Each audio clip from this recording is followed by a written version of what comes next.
अच्छा मैडम ये है ये नहीं ये कौन से का watch ICSSR first ICSSR space next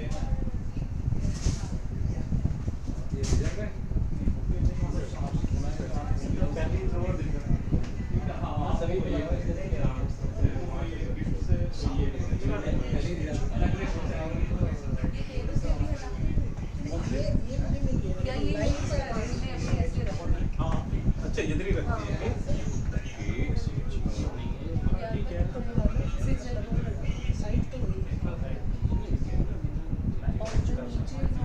कितने पे ये है उसमें थोड़ा वो प्रोसेस एक ही है सर 4 गणपति जी रिजर्व कहाँ पर है रिजर्व रखा है sir first two road reserve के लिए रखा है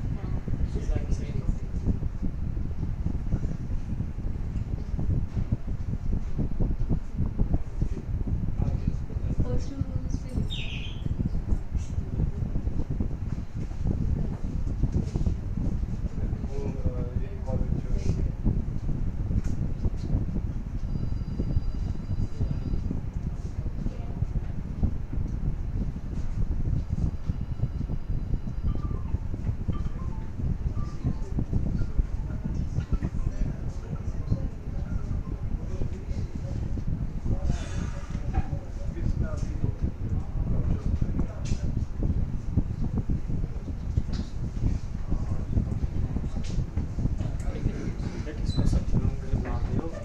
यार रिमोट मांगा था मैंने इसको सही सेट करने के लिए कोई लेके नहीं आज किया बंद कर दो रिमोट ले लो यार हमें ऑन ऑफ करना पड़ेगा इसे आनंद जी रिमोट एसी का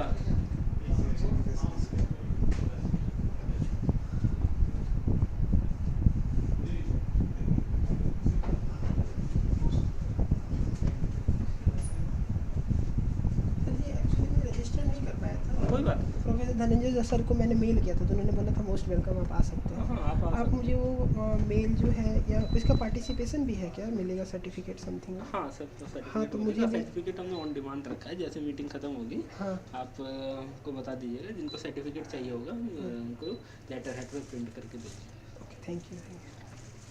वैसे मेरा ईमेल आईडी ऑन रिकॉर्ड रख लीजिए अगर आप चाहते हैं तो, ठीक है क्योंकि मुझे फ्यूचर में ऐसा कुछ होगा तो मुझे पता चले। जरूर सर ओके आप नीचे रिसेप्शन पे ना अपनी मेल आईडी लिखवा दीजिएगा ओके ठीक है वो फिर हम आपको ऐड कर देंगे ओके थैंक यू।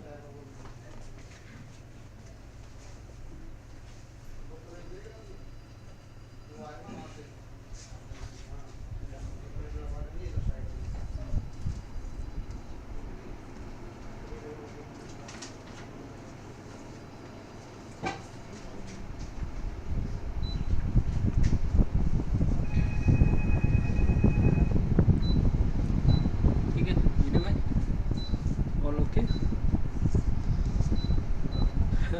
इसका वेब कैम ऑन करना है आपको और इसका यहाँ पे जाके एक चेयर की अंदर आप रहे हो बाहर नहीं रहता हूँ आप अंदर लोगे लोगे ये लोग इसका रिमोट 27 पे चल रहा है टाइप करेंगे यार अभी हमें डीडी पड़ेगी ना तो प्रॉब्लम ये तो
वो रजिस्ट्रेशन मैंने कर दिया था दोबारा जो तू ही है हाँ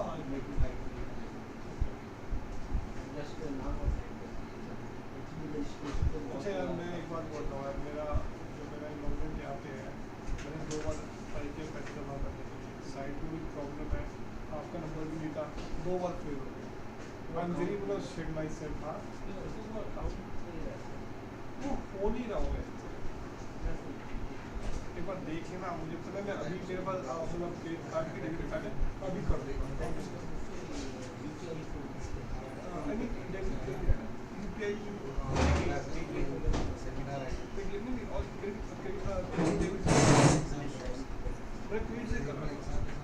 क्रेडिट से मैं लगभग सारा कर सकता हूँ यूपीआई में नहीं करता हूँ हाँ फोन पे है रिजर्व पे है आप इसके बाद करवा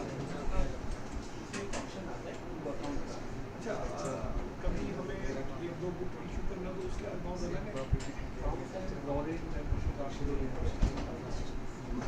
और जो सिंपल है वो फंडेबल रहेगा जो कि आप अच्छा 2 बुक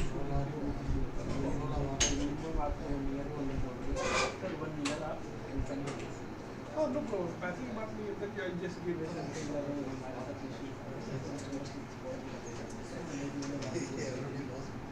एक बात सॉरी मैं ये बोलना चाह रहा हूँ कि कोविड में ये फैसिलिटी अपना ऑनलाइन है वो ऑनलाइन भी थ्रू पैसे कर सकते हैं वो जल्दी भी है तो उसके लिए क्यों हाँ अच्छा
in within seminars.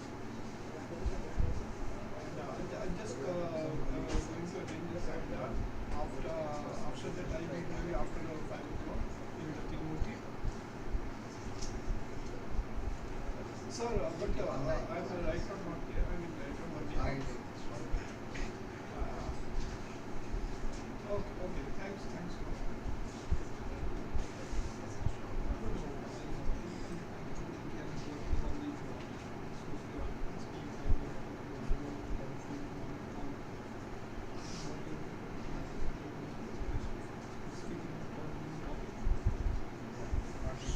There are some other departments that there are some IT departments.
ये ऑनलाइन भी है क्या? ऑनलाइन भी है but there is no mention see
get started the session. Namaskar and good evening to all. I, Ramesh Ernagula, Director NASDAQ, on behalf of ICSSR, welcome you all for today's lecture as a part of the celebration National Library Week at ICSSR. ICSSR feeling honored and welcome to the distinguished social scientists, librarians, bureaucrats, media, ICSSR, Parivar, and other dignitaries. To begin with this program, may I invite to the Member Secretary, ICSSR, Professor Dhananjay Singh, for chairing for today's session on the dais.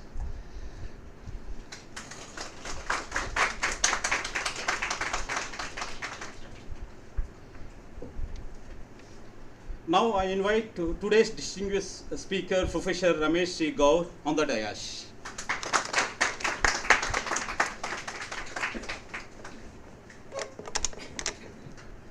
Now I would like to request to my colleague, Dr. Garvita Jam, welcoming with a bouquet of flowers, today's chair, Professor Dhananjay Singh, Member Secretary, ICSSR.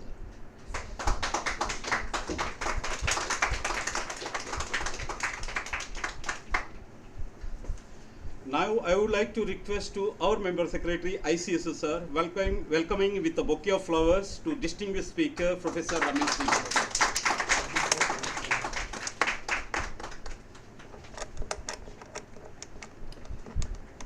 It's a great opportunity to me, before August gathering, a brief about milestone of ICSSR and overview of NASDAQ innovative services, and thereafter I would introduce today's theme of the lecture.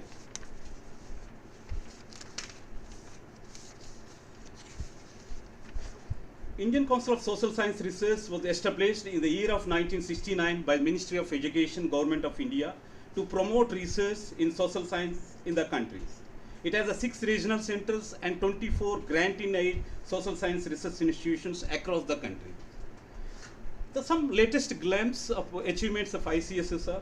ICSSR ranked in the country 3rd position with maximum research output, followed by Delhi University and JNU.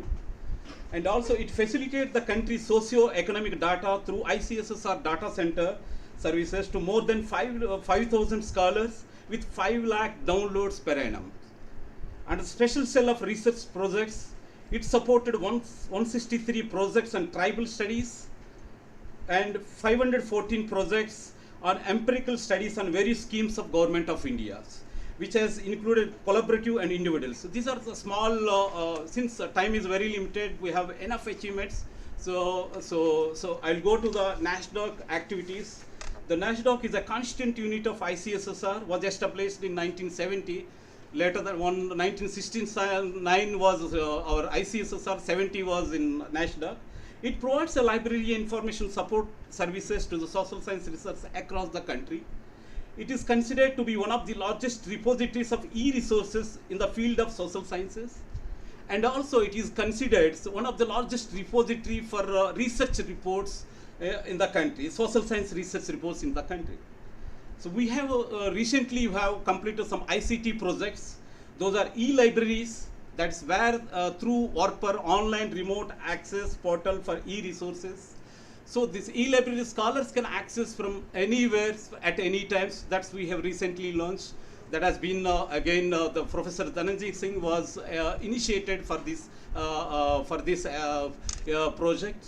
And secondly, that we have completed InSpell, Indian Social Science Periodical Literature. There is an in-house database where the journals which are published across the country in social science, those journals details indexing and abstracting. It's a kind of the data we are culminating those data and providing the access to that under one single platforms. This is again this long time initiative, and it also completed recently. Third is another, we have a bibliographies, the online bibliographies. Earlier used to be prepared time to time and based on the request, but now the bibliography, every month we used to be prepare bibliographies, and we supply these bibliographies. It's the heart of the services, is very heart of our NASDAQ. So the scholars can get the latest literature and various aspects in trending areas, particularly like G20, India related IMF and World Bank, women empowerment, industrialization in India, religion, demography in India, and federalism in India, public health in India. These are all some of the latest bibliographies we have circulated across the social scientists.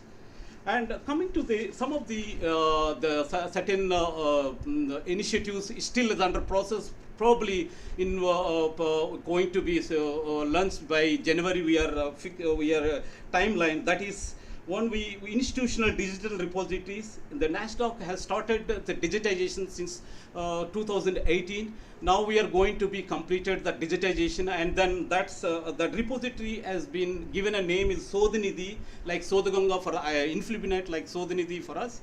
So we have, so that repository is going to be launched in shortly.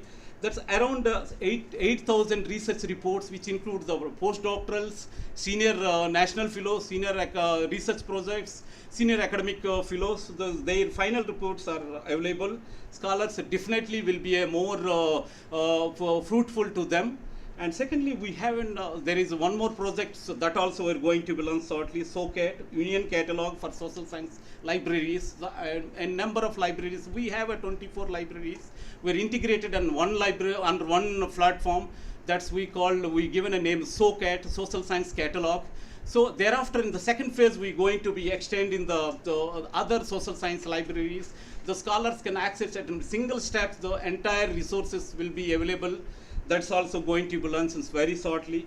And Sodh Darpan. So Sodh Darpan, there is one more ICT project. So this project is also, we are started around so out of our 24 research institutions, around 12 institutions already joined.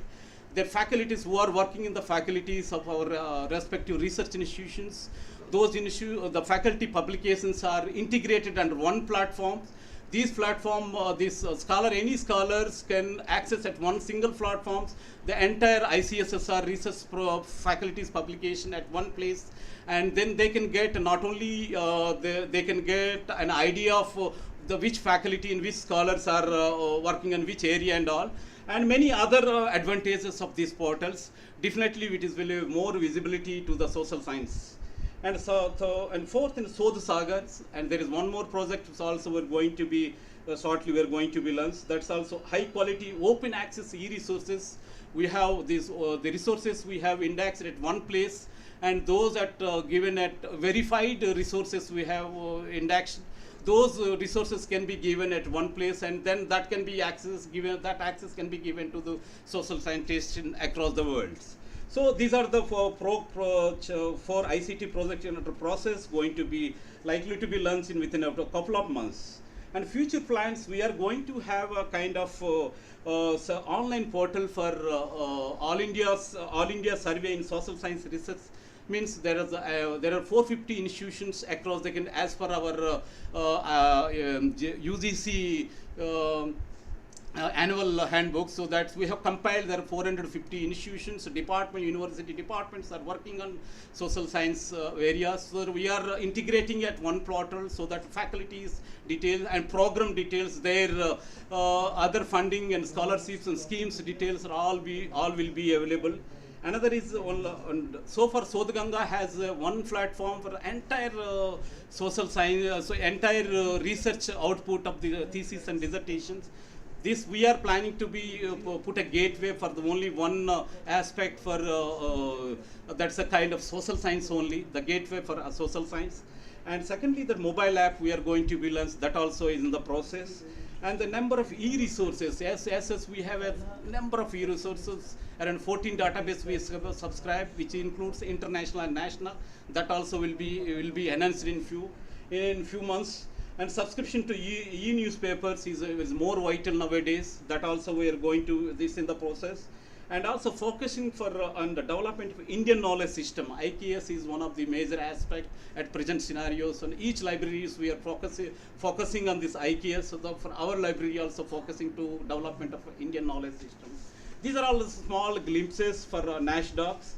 So activities. With this, now I.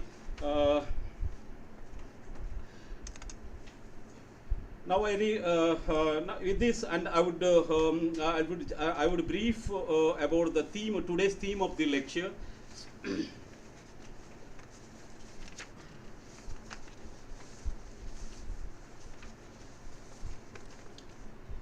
So today's topic is very relevant to the research scholars. The topic is academic integrity and research qualities is very vital. It plays a very vital role to all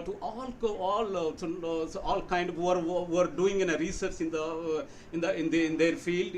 So for that, what kind of qualities are required? What kind of areas need to be looked into so that integrity can be integrity should be there, and need to be every scholar should have some kind of knowledge on that aspect. So in these aspects, today's lectures we requested to Professor Ramesh Gaur, who is a Dian in this area, and he is kind of so is a very eminent on these fields. So in this, we requested him to be given a lecture. So in these aspects, I have collected some kind of small data and across the world. So research is going for the last 2 decades. Research is very impressive, and then going in such a way that the publication of research publication at global level, particularly I have collected some data at thesis and dissertation at doctoral level. That is a kind of United UK, around 5 lakh ETDs are available on online. Australia Trove is around 10 lakh ETDs, electronic thesis dissertations are available. Like Japan, every country is focusing. Similarly, our country in our country also, InfluibNet has launched. So there we have near about 5 lakh thesis available online, which has very impressive research outcomes.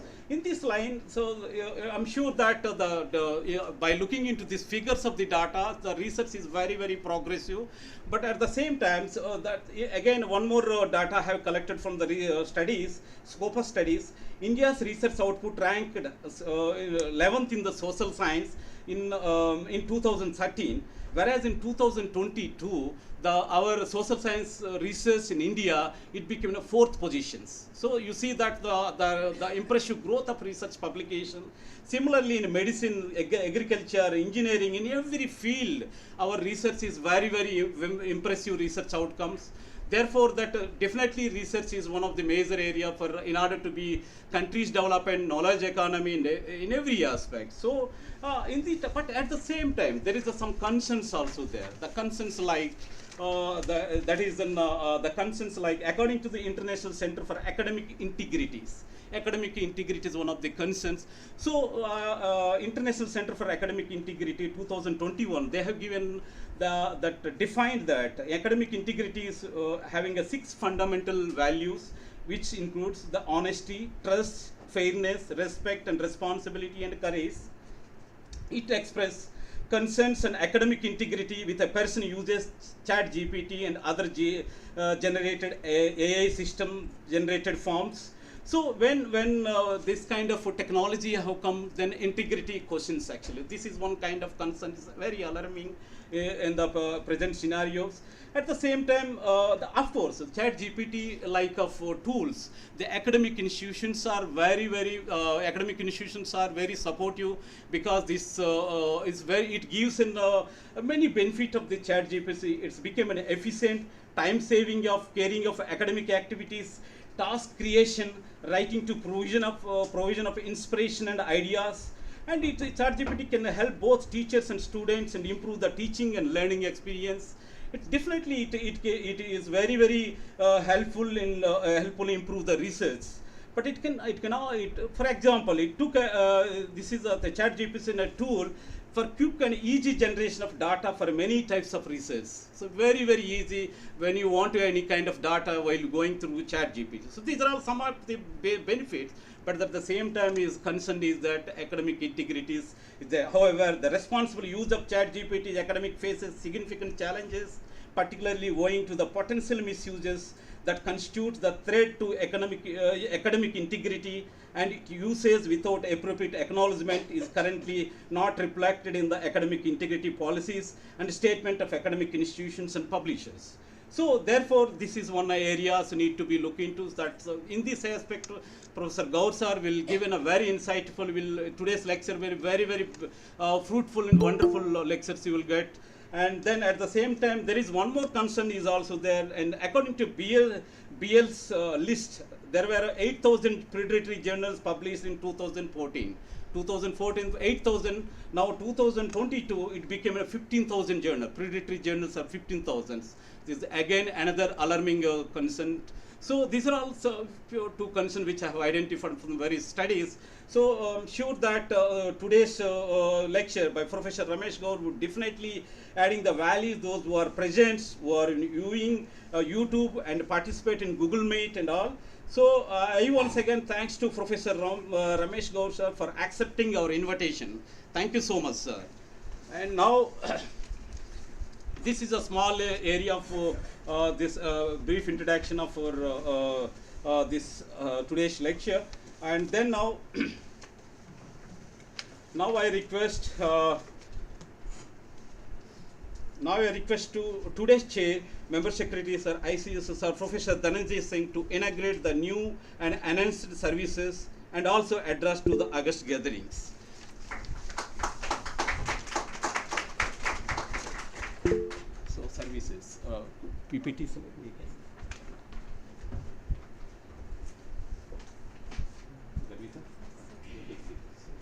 now there is a few services which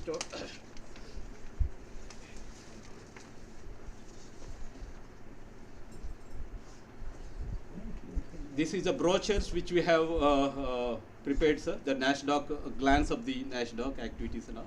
So ये कर open कर तो नहीं cut कर कोई issue.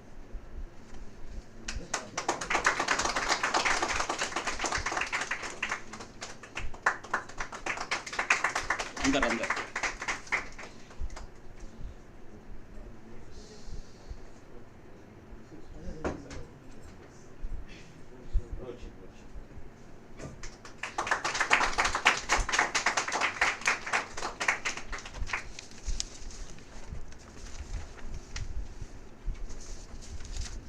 now secondly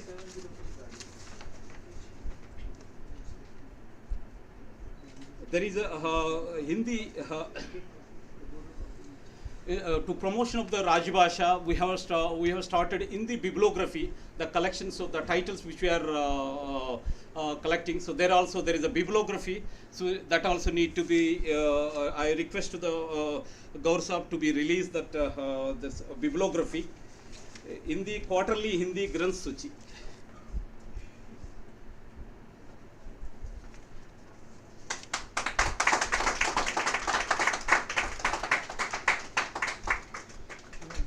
Yeah. Thank you.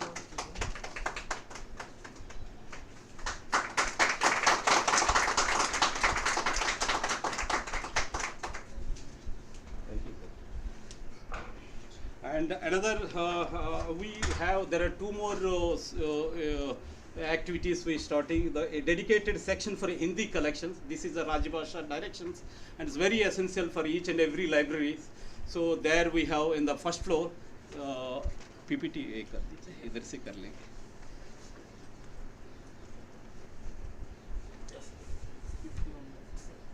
इधर ही है.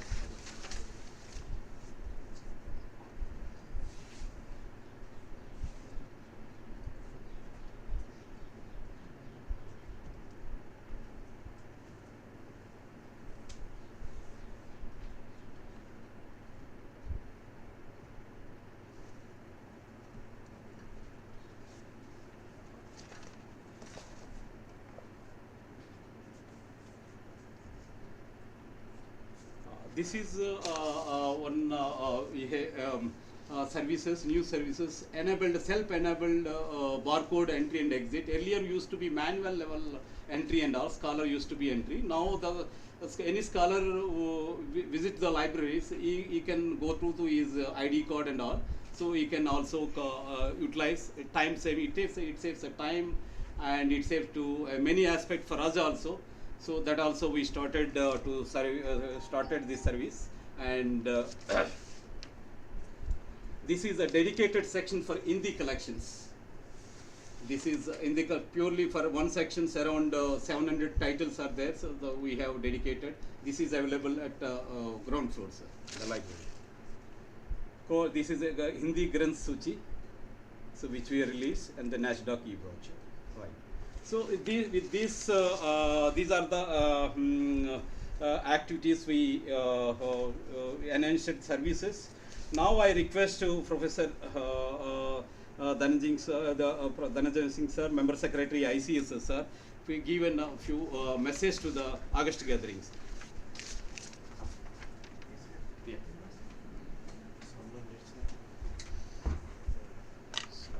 Thank you. Good afternoon to everyone, and welcome to this event.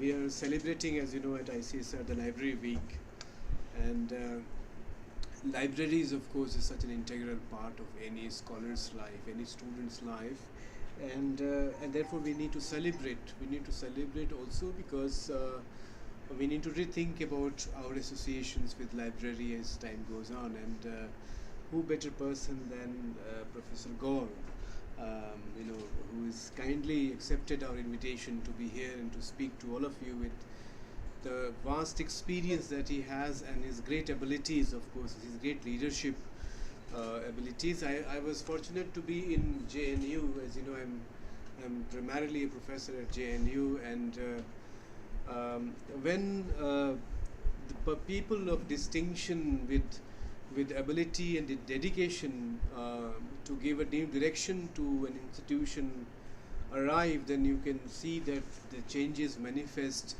in every sector, every aspect of the institution. So when Professor Gaur, of course, was the librarian at JNU, as faculty members, of course, I had also been a student of JNU. As a faculty member, we could see that the library is become different, is become more active, is become more proactive, it's become more committed to engaging with each scholar. I must say that. I must congratulate you and thank you. I've never had occasion to do that for JNU, and therefore we actually looking forward to your deliberation and talk today with great excitement.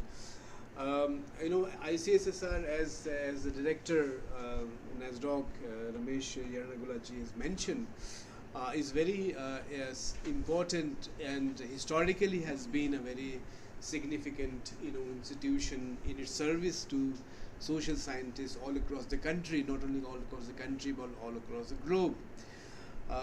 When it comes to research, as you know, research in social science is as crucial to the development of the nation as research in natural sciences. In fact, social sciences and human sciences play a great role because they inform the policy makers about social impacts of policy initiatives. At the same time, they create new ideas, obviously, and ideas that are always interdisciplinary, multidisciplinary, because there are more than few minds working in different disciplines who are engaging with similar problem. And therefore, for the development of the nation, for the country, quality research, good research is essential, of course. Research which, of course, is futuristic. At the same time, it is rooted in who we are as a country, as society. And there comes the role of ethical research. We are also celebrating here integrity for scholars, obviously, that Professor Gaur would talk about. It's also important for us to know that the ethical standards are not only important for us to be, to give us an image, on a reflection of who we are as a human being, as an honest people, as an honest scholar, but it's also crucial for quality research. There can be no quality research without ethical standards, because the human mind can only think originally. Whatever the new developments in technology and AI and ChatGPT has come, and the people have been using it. I've been very conservative about it in my office. I don't know. And people have told me that this is amazing and it does it, but of course it cannot replace human mind. Nothing can replace human mind. Now one may use these technologies and may try to kind of fool people, but that will not go a long way. honesty, integrity, and originality of mind is something that we need to inculcate as scholars. Obviously, that cannot be imposed. Now, UGC has done, like UGC has changed its policies of, I think, mandatory publications, which led to a lot of these journals, I mean, you all know, you all are aware about it. Scholarship and research is a vocation in itself that should actually come from within, and that will come when we have a consciousness that we actually want to contribute to the development of society, development of the nation, for which we need ideas, and all of us as Indians, because we are basically we all are multilingual people, and as you know, scientific research also says that there is a greater role of ability to speak more than 1-2 languages towards how human mind works. It's just that we need to be aware of the huge responsibility that we have. We are in the Amrit Kal. Now we have to become a developed nation. There is no other alternative, because obviously there will be more aging population after 2047, and we will have lost this initiative. Therefore, as scholars, young and old, we have to understand that we need to contribute to the development of our nation through research that is true, that is honest, because to reiterate, only honest research can be an evidence of true and original work of mind. With that, I welcome you, sir, again. Thank you so much for sparing your very valuable time for us. We look forward to listening to you, and I will just be excused because I may have to go for a meeting, as I already told you in my miss, but I really am thankful to you. Thank you. So this is one side for you.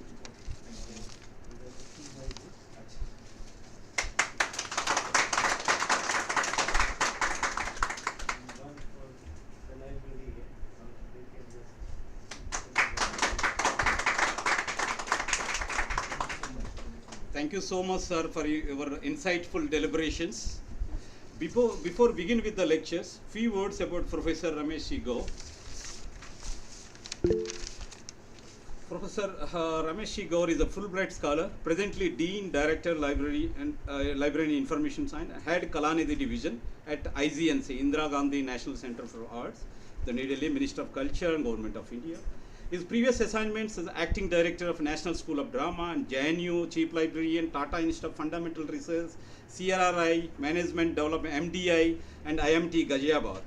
He is a member of the International Advisory Committee, UNESCO, Memory of the World Program, and expert member of UNESCO International Center for Documentation Heritage, and also NDLT Board Director and Chair NDLT Conference Standing Committees, and a member of IFLA Academic and Research Library Standing Committees, member of Oxford Global Academic User Group Exchange, and member Librarian Advisory Committee Royal Society of Chemistry, and member Governing Board of Delhi University Library Systems, expert member UGC Plagiarism Regulation Act 2017 by MHRD, member Expert Committee on Digital Preservation Standards CDAC Pune, member Library Committee Indian Council of World Affairs New Delhi South Asian University and Kashmir IIM Kashmir.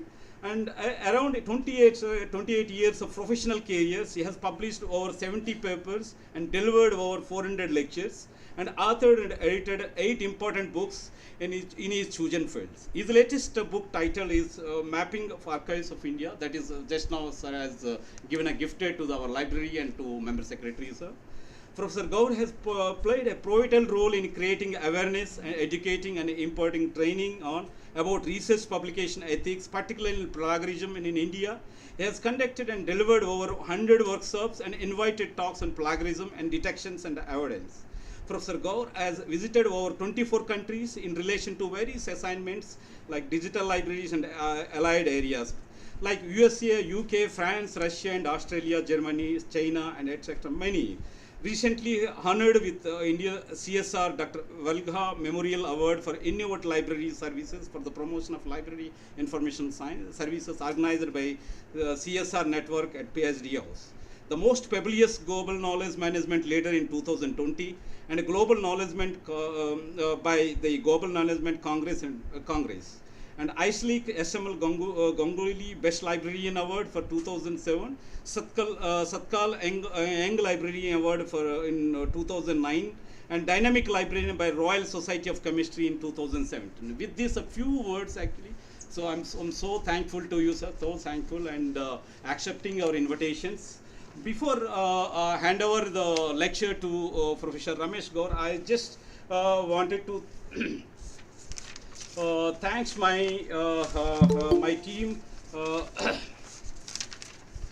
particularly the ICSR Parivar team, and that is the finance division, administration divisions, publication divisions, and research divisions, and all were involved in some way and other way. And besides that, my NASDOC teams, we are very small strength, but very dedicated team are there. So I namely unable to name since our time is very limited, but each one of you, and I'm very much thankful to you all to be were dedicated and organizing for these events. And also I'm thankful to all the participants who participated from various parts of the Delhi and from other parts also. Thank you to each and everyone. And if any inconvenience or if any kind of mistakes from our side, and I take apology for each and everyone. Thank you so much. And then now I request to Professor Gaur sir, can proceed for lectures and deliberations. Thank you so much, and thankful to the member secretary ICCA for supporting and supporting to the and also invisible our chairman, ICSR chairman was is also invisible, but he was all very kind supported, and I'm much thankful to the honorable chairman ICSR. Thank you so much.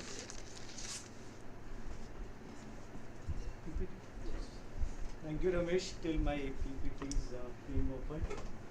So let me congratulate you all or wish you very happy National Library Week, because this institution was built on the vision of our great father of library science, Dr. S.R. Ranganathan, who has a very novel thought that National Library is in Kolkata, and we need various kind of national subject libraries. So in this context, various subject libraries like NASDOC, INSDOC, DECIDOC, and number of other institutions were opened. And this is very, very important for social sciences. And in the 70s, this institution played a very, very important role, and it was something a must-visit place for all social scientists. Somehow last like almost 90s, I have not seen that kind of like visibility, which is very much required. And with the taking over charge of dynamic Professor Ranjit Singh, I'm expecting something more visibility and more activities from this institution, because it has tremendous possibilities and also like a very major role to support social scientists. Because when we talk about digital humanities, this is something which we have not seen much on this area, and institution like NASDOC can be very instrumental in doing a lot of things along with the social science information. And I wish, now he is very enthusiastic, Ramesh, and with your dynamic leadership, things should be much better and much better. So thank you very much for inviting me. So basically, like when we talk about academic integrity and research quality, before that I just want to highlight certain initiative which our University Grant Commission has initiated to ensure the research quality should be enhanced, and this research misconduct should be controlled. The first regulation in this regard in UGC was enacted in 2009, which was, like he mentioned about Sodh Ganga. So how Sodh Ganga enacted or emerged? Because in 2009 it was made mandatory by UGC that every thesis awarded in this country should be uploaded in a open repository. So India was the country which initiated this very novel initiative of making open access to the people, because many examples what Ramesh just quoted are not open access. but we have this Sodh Ganga. So it is mandatory that every thesis should be uploaded in within 30 days of award of the degree. Second, which I was the member of this committee, promotion of academic integrity and prevention of plagiarism in higher education institution. This regulation was enacted on 31st July 2018, and it is mandatory for all universities or PhD awarding institution to follow or implement these regulations. And India was the first country to do it. Then also to control this menace of predatory journals. In 2019, June 2019, if you remember, UGC initially came out with list of UGC journal, and there are a lot of hue and cry that many journals are predatory journal in that list. So in June 2019, this list was revamped, and further new format was introduced with the UGC care list. Then also during our committee meetings, I recommended that we need to educate our student, because starting from school education to college education, there is no course curriculum about various issues of research and publication ethics. So I'm glad that our recommendation of 2018 were accepted by UGC, and December 2019 it was introduced. This 2 credit course research and publication ethic was introduced. Now it is mandatory for each and every university, PhD awarding institution, that you have to, every student has to undergo this course of 2 credit. Then also in chairmanship of Professor Bhatnagar, who was the Vice Chancellor of BHU that time, a committee was formed, because many people were not clear about various kind of definitions concerning ethical guidelines. So this committee developed a document which is known as guidance document on good academic research practices, which was launched in September 2020. So these are certain things which I think every person who is having interest in the research must know, and it is more important for librarians to know it, because they have to further guide the students and faculty or researcher or visitors. This is the regulation which 2018 it was enacted, that it is mandatory that things should be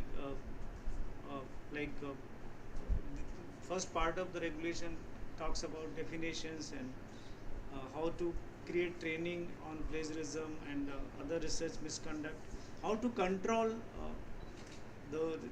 by detecting by using some good technological tools. And also there was 2 level of academic integrity panel at every department level, like JNU is having school of various schools, so one academic integrity level at every schools, and that one university level, and finally institution level, university level committee take the decisions. Departmental level committee or school level committee just investigate the matter and put for the decision of the institution level. And also one major decision in that committee regulations which we enacted, because many times people feel that how much similarities are permissible, like, or should not be included in the penalty list. So that time, after a lot of debate, we decided that 10% similarity should be excluded, because of various reasons, like there are certain things which are common knowledge or something common materials and methods, and so many unavoidable things which can be excluded or maybe not under punishable limit. Rest, there is a level 1, level 2, level 3 limits are there. This UGC care list, which is in 2 parts, consists of 2 category of journals. One is all journals included in Scopus Web of Science, which is category 2. Category 1 includes journals which are not included in those indexing databases, but very important journals. So in category 1, anybody can recommend and include the journals. So about 300 journals are there. So it is mandatory for researcher who want to apply in universities for promotion or for the jobs, because if you have not published in UGC care list journal, your research score will not be counted. So that's the criteria to ensure that people should publish in quality journals. So this list is available from UGC Care list, and this was the document which was enacted by this committee. Which all these things are available on UGC website.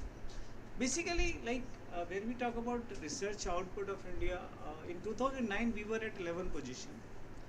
In 2015 we moved to position number 5 in terms of number of research publication.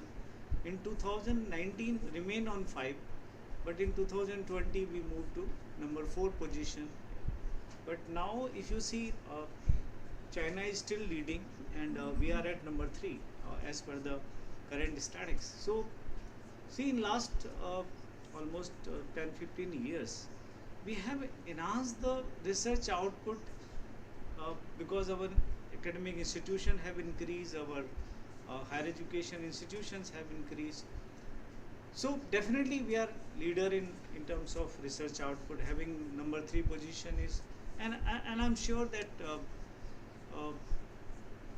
we for quite a long will remain at 3, because US and China, the kind of infrastructure and things are there, we may not able to surpass them.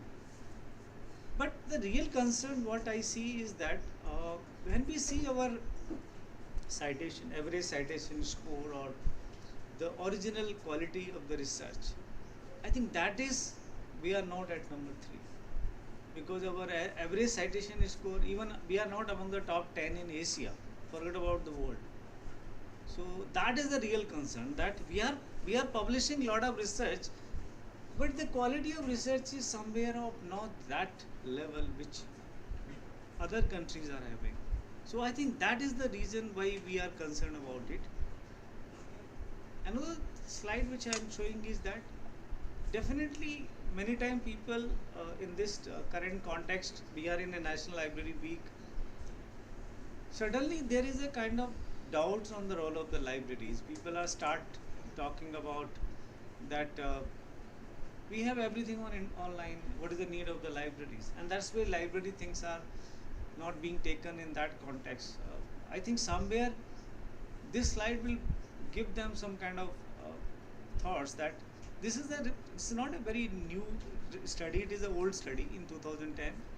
Left side is the 10 universities which have number of downloads, highest number of download from implement database, and right side is the top 10 university in terms of the left side is the publishing output, and right side is the number of downloads from the implement database. So see, if you download means you are reading something, that's why you are downloading. So if you read more, you publish more. So that's clearly show the importance of the library, that why libraries are very much relevant. When we talk about I think quality research, there are certain things which I feel need to be looked into. That one is the culture of research. I think somewhere maybe our PhD or maybe our institutions, we need to look into the kind of research environment, kind of culture of research. So somewhere I think we need to work on these areas. I have limited time, I will not go into more details, because this my PPT is for something for a day workshop kind of thing.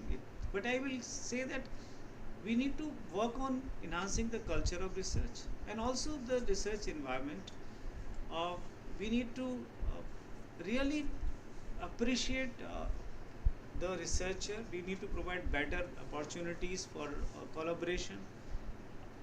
I don't have any data to support, but I still believe that we are in terms of like co-authorship, India is not that large publication as other countries are having. Like we have very limited co-authorship, so collaboration is lacking.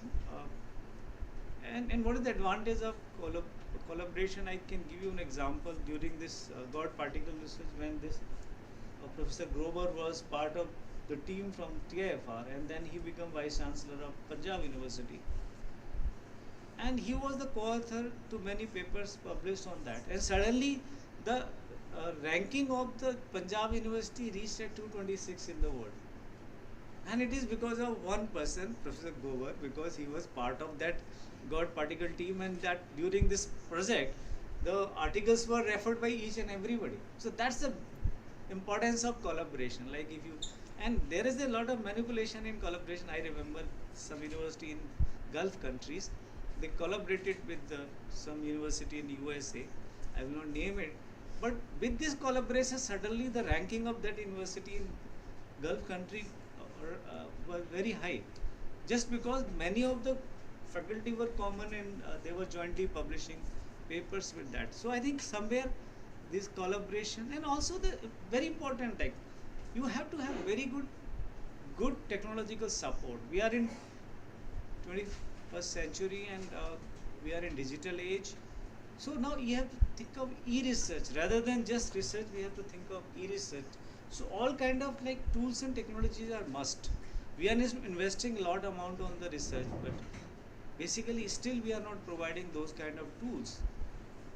We still look for like when we talk about plagiarism detection tool, we always look for a less cost or open source, which is not correct, because the quality of plagiarism detection depend upon how much e-content coverage a software is providing, or what is the databases for content matching. I will cover about that. So these are the tools which every library should provide to the researcher. Like when you are writing your research, you need to have some kind of grammatical support. Everybody is not just learn it like Professor Dhananjay Singh, because when people comes from different part, they struggle in writing in English. So what they do, they just try to borrow research contents from different sources and just try to mix it up, and then it is plagiarism, because they are not confident in writing in English. So tools for grammar correction, for plagiarism detection, and also for various kind of like data analysis, research analysis, and reference citation. Now, see, so the most important surprise was that when I joined JNU in 2011, that time even a university like JNU, students were not familiar with automatic citation tools like this Mendeley, EndNote, or they were doing manual citation. So first time when I saw some thesis after plagiarism detection, when I implemented Turnitin, there were certain theses which are having 75-80% similarities. So I was just shocked, because I never expected that this can happen in a university like JNU. Just I called those students. So why these similarities are there? Then I analyzed. Their understanding was that they have given something in reference. Now they can take whatever they want from that particular text. So they were not familiar with the citation rules, that what's like paraphrasing, summarizing, or quotation, what it means. So that's the kind of like these tools can help a lot in, and when we start training them and providing various kind of workshops, the result was different. And I can tell you, JNU, many people say that 0% similarities are not possible, but in JNU I have seen hundreds of such theses with 0% similarities, because the quality of research was very high, and when you use tools and technologies with that, it makes the difference. And similarly, it is important that we should provide all kind of like and research collaboration, which I have already explained to you. And another also is regular measuring of research impact. We need to I think this is the area still universities are not focusing more on that. The library division should really monitor and provide the inputs on the research impact of the faculty or from the entire university. So regularly update the management about various kind of like I've seen when I did some kind of analysis of citation impact in JNU, in many of the departments which were smaller than Delhi University, JNU was the leader. Particularly in social sciences, JNU was the most cited research output, and many of the faculty members were in India. They were competing with IITs and other institutions in terms of research impact. But these things were not known to most of them, because they are busy in their research, they don't have time. So this research impact, and now with this NIRF and all those kind of ranking framework, can be very, very important in this. So this is another area where we have to. And recognition, it is very, very important. Like I was in the governing body of Syed Sukhdev Singh College of Business Studies. So there was a proposal from the principal that we should give some kind of like recognition and award to the faculty who are publishing in highly cited or high impact journals, some kind of motivation and research. And I see it was a very novel idea and good idea to motivate you. But sometimes like our tradition thought or orthodox thoughts, no, why we should give that kind of recognition? Sometimes even a small letter of appreciation makes the difference. Few words of appreciation make the difference. Like so, though some kind of recognition in the research, in form of like it may be incentive, honorarium, or some out of term promotion. Like I have not seen out of term promotion system in universities, which I have seen in CSIR, which was very well, and that's make the difference. Like you become distinguished scientist basis of your because I have worked in CSR and I have seen out of turn promotion. So I think that kind of research recognition also required it, and also very important how to tell the people to create their research profile. Profiling is very important. Research profile.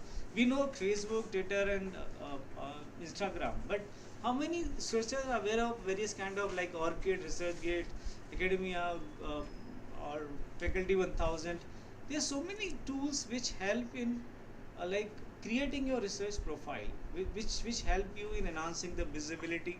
So somewhere I think this research profiling is very important, and we need to train our researcher. And this is the responsibility. See, all these things what I am explaining here, I am giving a kind of blueprint to all of you who are from the libraries, that these things required separate sessions to connect with your researchers or faculty member or scholars. And even I think you can think of organizing for social scientists in form of various kind of workshops. Even you can charge it. Like there are many private institutions, university, they don't have that facilities. So this can be, this is very much required. Now the real topic which I was supposed to speak, or I'm supposed to speak, is academic integrity or research integrities. One or the same thing, like people refer or call it with different names. Basically this is a kind of like in a research domain we have various kind of code of conduct, guidelines given by the funding agency or by the professional associations in different discipline, and also various kind of guidelines given by, like in our case for PhD thesis we have guidelines from.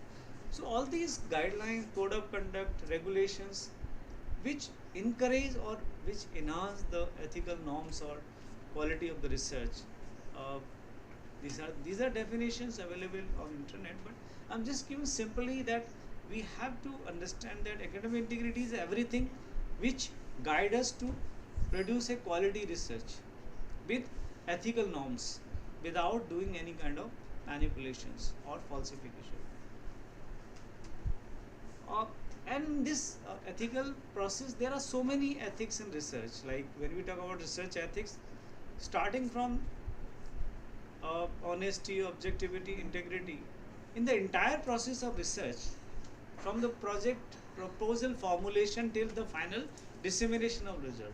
Like when you talk about honesty in proposal formulation, honesty in questionnaire design, honesty in data collection, honesty in data analysis, every point you need to follow honesty, and if you follow the honesty, everything falls in the line, because everything deals with that honesty only.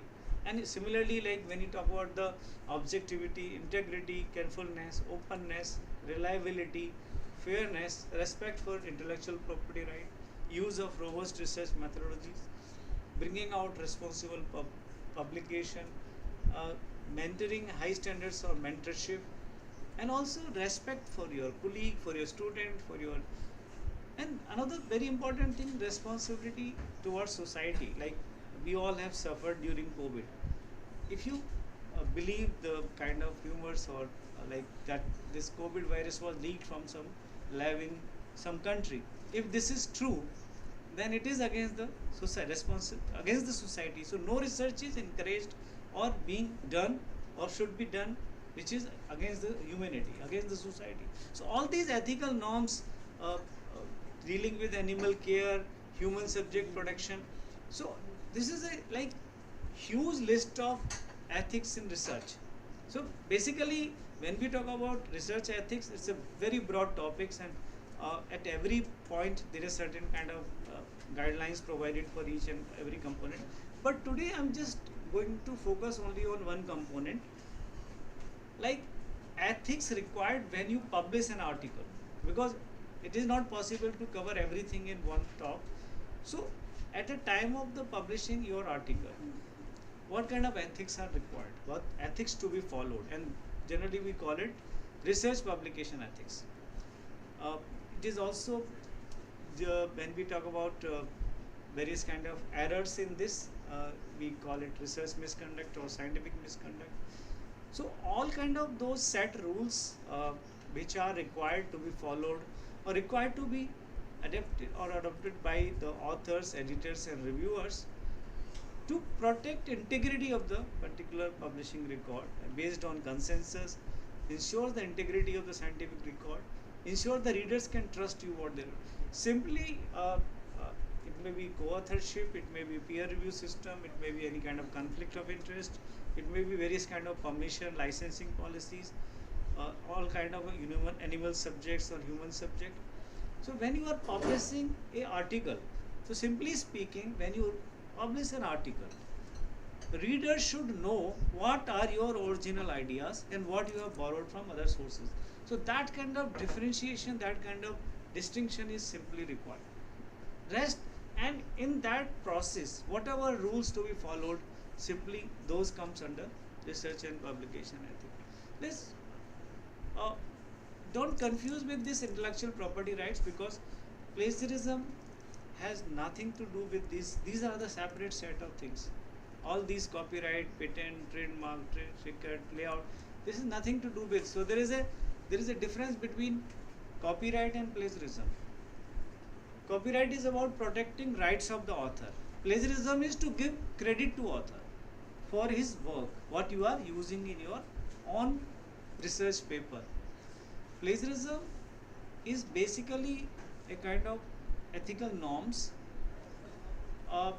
Copyright is applicable only to licensed contents. The author may not be the copyright holder. Somebody may be the copyright holder. But in this case, anything what you are using, it may be a published, written, handwritten, oral, whatever you are using, any contents, any idea, any figure, any text, any data, whatever you are using from any other source other than your own creation is to be acknowledged, and that's comes under plagiarism. And basically in this context, even something has been developed over a cup of tea while discussion, and there is a proof of it. So somebody can challenge you that I give you this idea, you have not acknowledged me. So that's the kind of like issues in plagiarism and copyright. So let's talk more about various kind of plagiarism. Let's start, because this is dealing with the research. Why do we do research? To contribute to extend knowledge. And how do we do this? We do this by building on the work of others.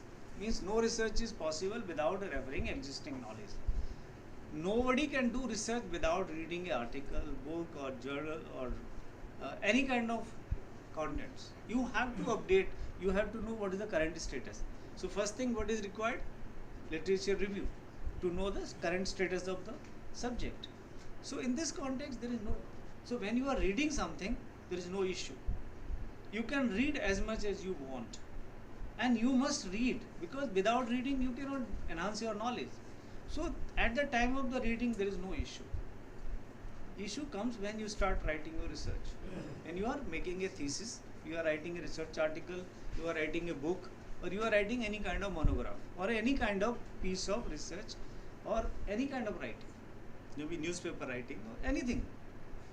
So when you write something, at that time there are few things which you should very clear, that you should know what else is happening. And how will you know about it? Through literature review, by reading other references. And after reading those references, what you are getting out of it? You are getting like you are writing an article on a particular topic and you are reading so many relevant papers or books or journals. While reading, you will come across an idea, yes, this is matching with my research. So I may use this as a quotation. I may use this as a paraphrase. I may summarize this in my research writing.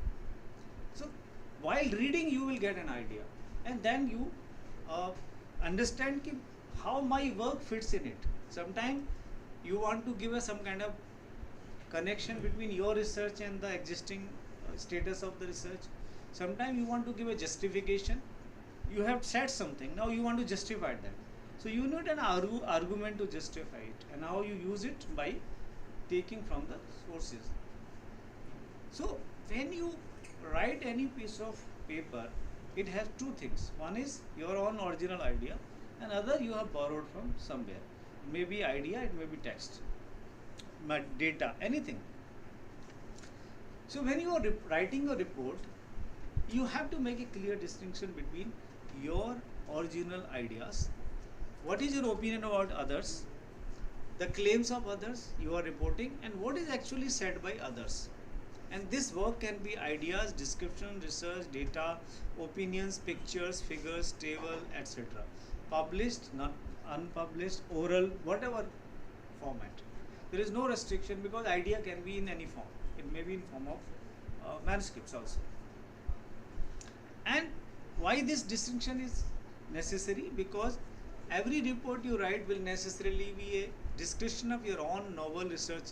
Sometimes you will write reports summarizing existing research, what we call it review articles. And why distinction is important?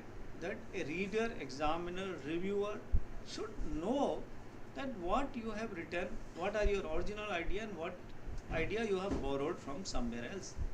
And in case you fail to make this distinction, what are you doing? You are committing errors. You are making mistakes.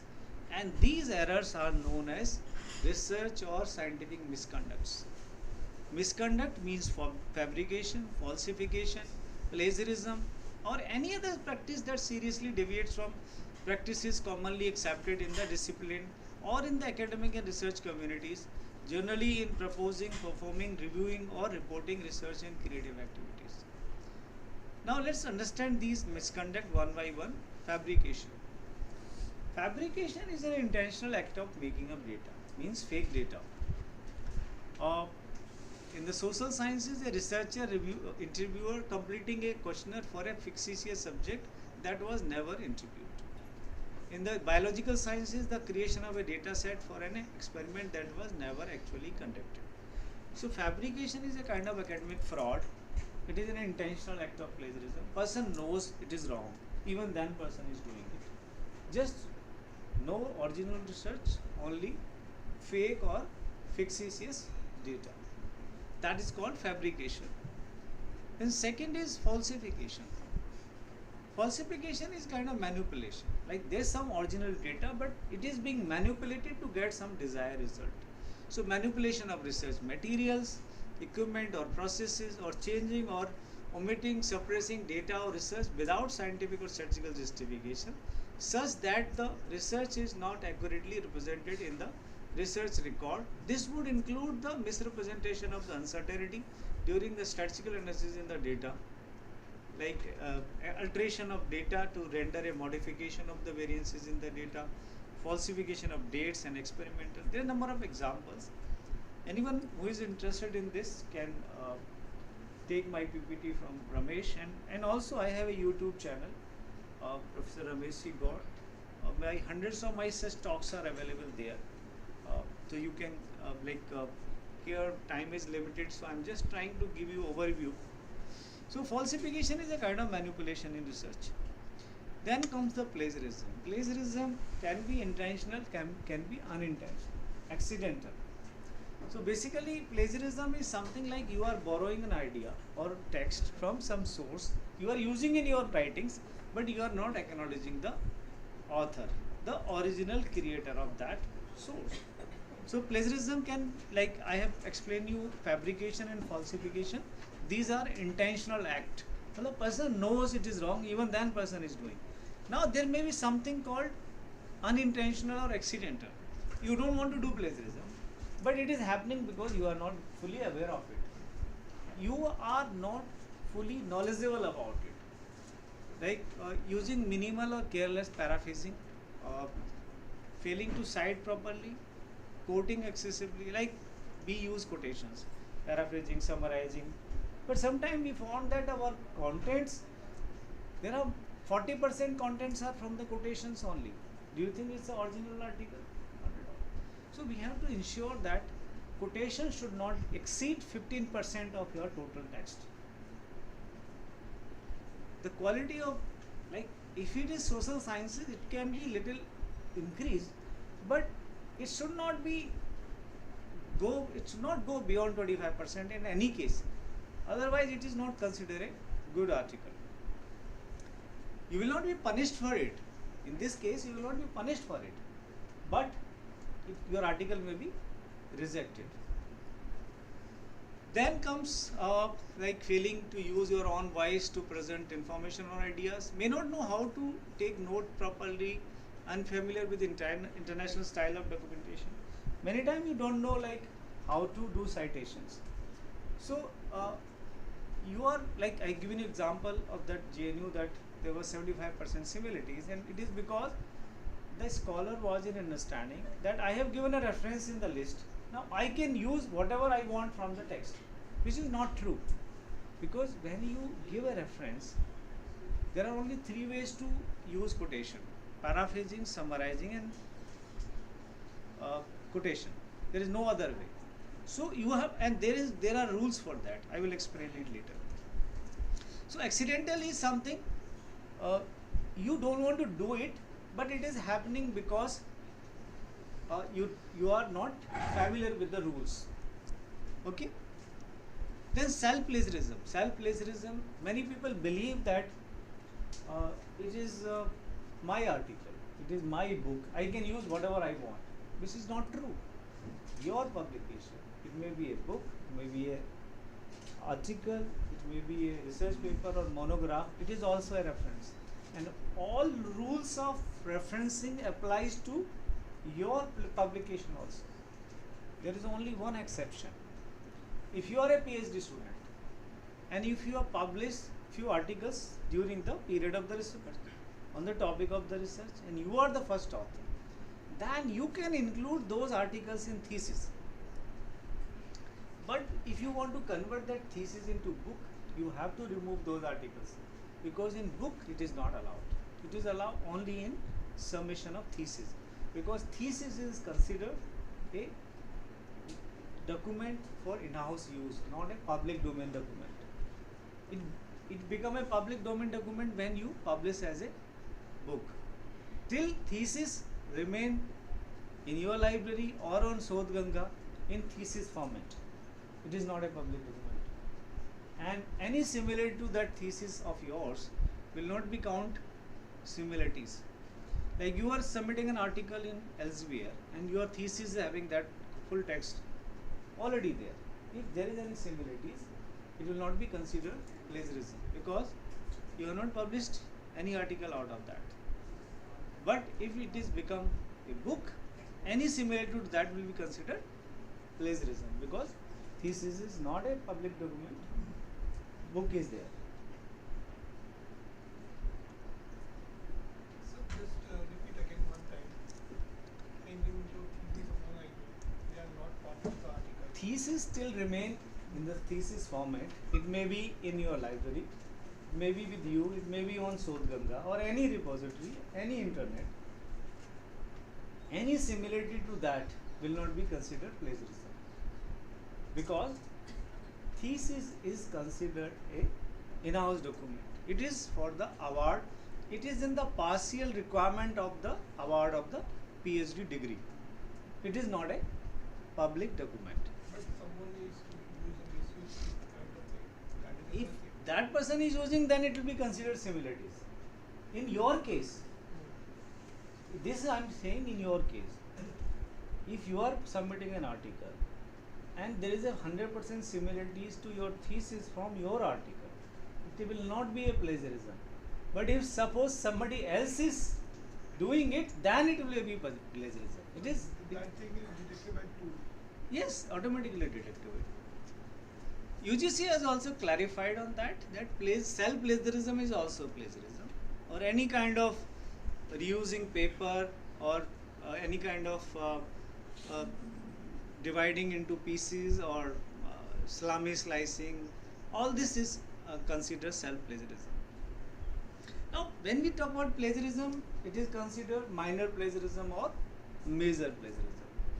Minor plagiarism is something accidental, unintentional, mostly which we don't know when it is happening, and mostly it is because of you are not very good in academic integrity, or you are not very good with the rules, so it is happening. So generally, when you talk about the punishment, there are different kind of penalties for minor plagiarism and major plagiarism. Major plagiarism is something which is intentional, which is repetitive, like a person is habitual in doing this kind of mistakes.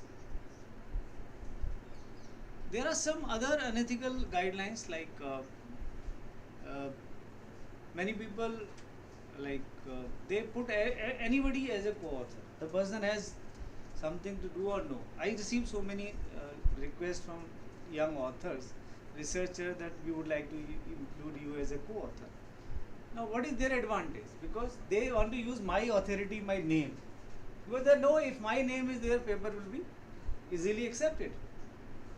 But I think one should not allow that. Similarly, there is the other way around also. A PhD guide always wants his name or her name in the researcher's papers, which is not also correct. Because it is not automatic that if you are a guide, you have to be in every paper. This is not a practice. This is just because people have made it practice in Indian university. It is not everywhere in the world. So co-authorship sometimes lead to, I will give you a very interesting story. I was the member of the investigative committee of CSIR. There was some charges against some scientist of plagiarism. So I was interviewing one fellow that this is a plagiarism case. नहीं sir, मैंने कुछ नहीं किया, वो मेरा student था और उसने ये सब मेरा नाम डाल दिया, मैं तो हूँ ही नहीं इस पेपर में, मैंने तो कुछ किया ही नहीं. I am not a author of my name, he has not taken my consent also, so my name has been included, so I am not responsible. And very interestingly, he got a letter from student also that it is my fault, my teacher, my guide is not responsible because I didn't obtain his consent. Interestingly, I was just going through his profile, so I just find out that he got a promotion few years back, and in this promotion profile he claimed that paper as one of his paper. He was not aware that I will go so deep into the details and I will find out. So I said, you have claimed yourself that this is your paper. How can you now, when coming punishment, you are putting that poor fellow, and when this was a award, you got promotion on the basis of this paper. How can you say like that? So co-authorship is something very, very selective area. Only those people who are contributing something should be included as a co-author. Then many times, like I am a reviewer, what I am doing, I am asking somebody else to do some review and write a report on behalf of me because I am a very busy person. That is also unethical because that leaks the data. Sometimes we bypass the peer review process. Many of the journals which claim that they have peer review process but they don't follow. Any kind of abuse of intellectual property rights or any kind of abuse of resources all comes under unethical guidelines. There are a few more things which one should avoid. Duplicate or redundant publishing. What does it mean? Publishing same paper or substantially similar paper with or without citation, with or without obtaining permission of the copyright holder.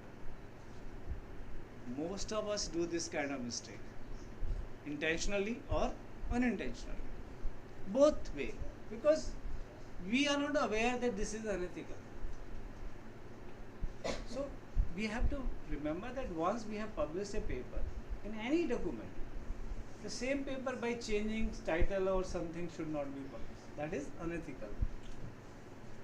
If you are very sure that you are having some new idea in the paper with the same data, then you should declare that similar paper was published in so and so journal. Acknowledge it. Simultaneous publishing. Never submit one article in more than one journal at a time. If you submit article in more than one journal, it is unethical. This is considered plagiarism. It may possible that both the journals may publish your article. If it is happened, then you are in trouble. You have written an article. Now, what people do many times, they send this article to many journals. This is unethical. At a time, you have to submit to only one journal. Now, suppose that journal is delaying your article. So, first you should withdraw that article. And after withdrawing, then you submit to the next article. And when you submit to the next journal, inform the editor that previously this article was submitted in so and so journal. But because that journal delayed the publication, I have withdrawn and I am submitting you for your consideration. That should be communicated. Because it may possible that even after withdrawing, that journal may publish your article. But if you don't inform the next journal, you will be considered guilty.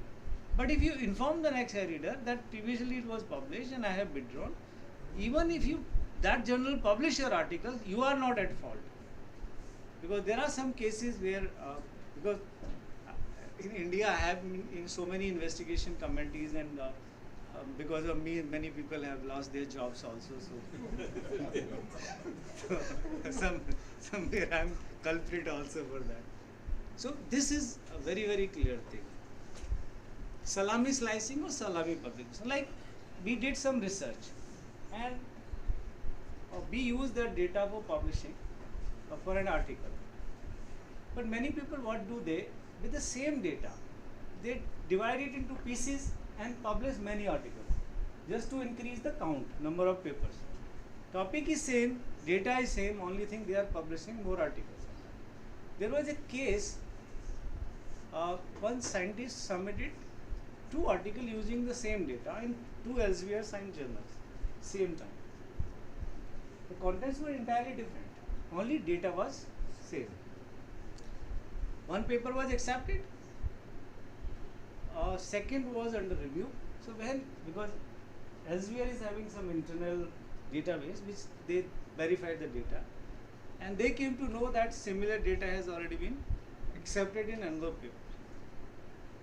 So the author was warned and the paper was rejected because he was using the same data for 2 different papers.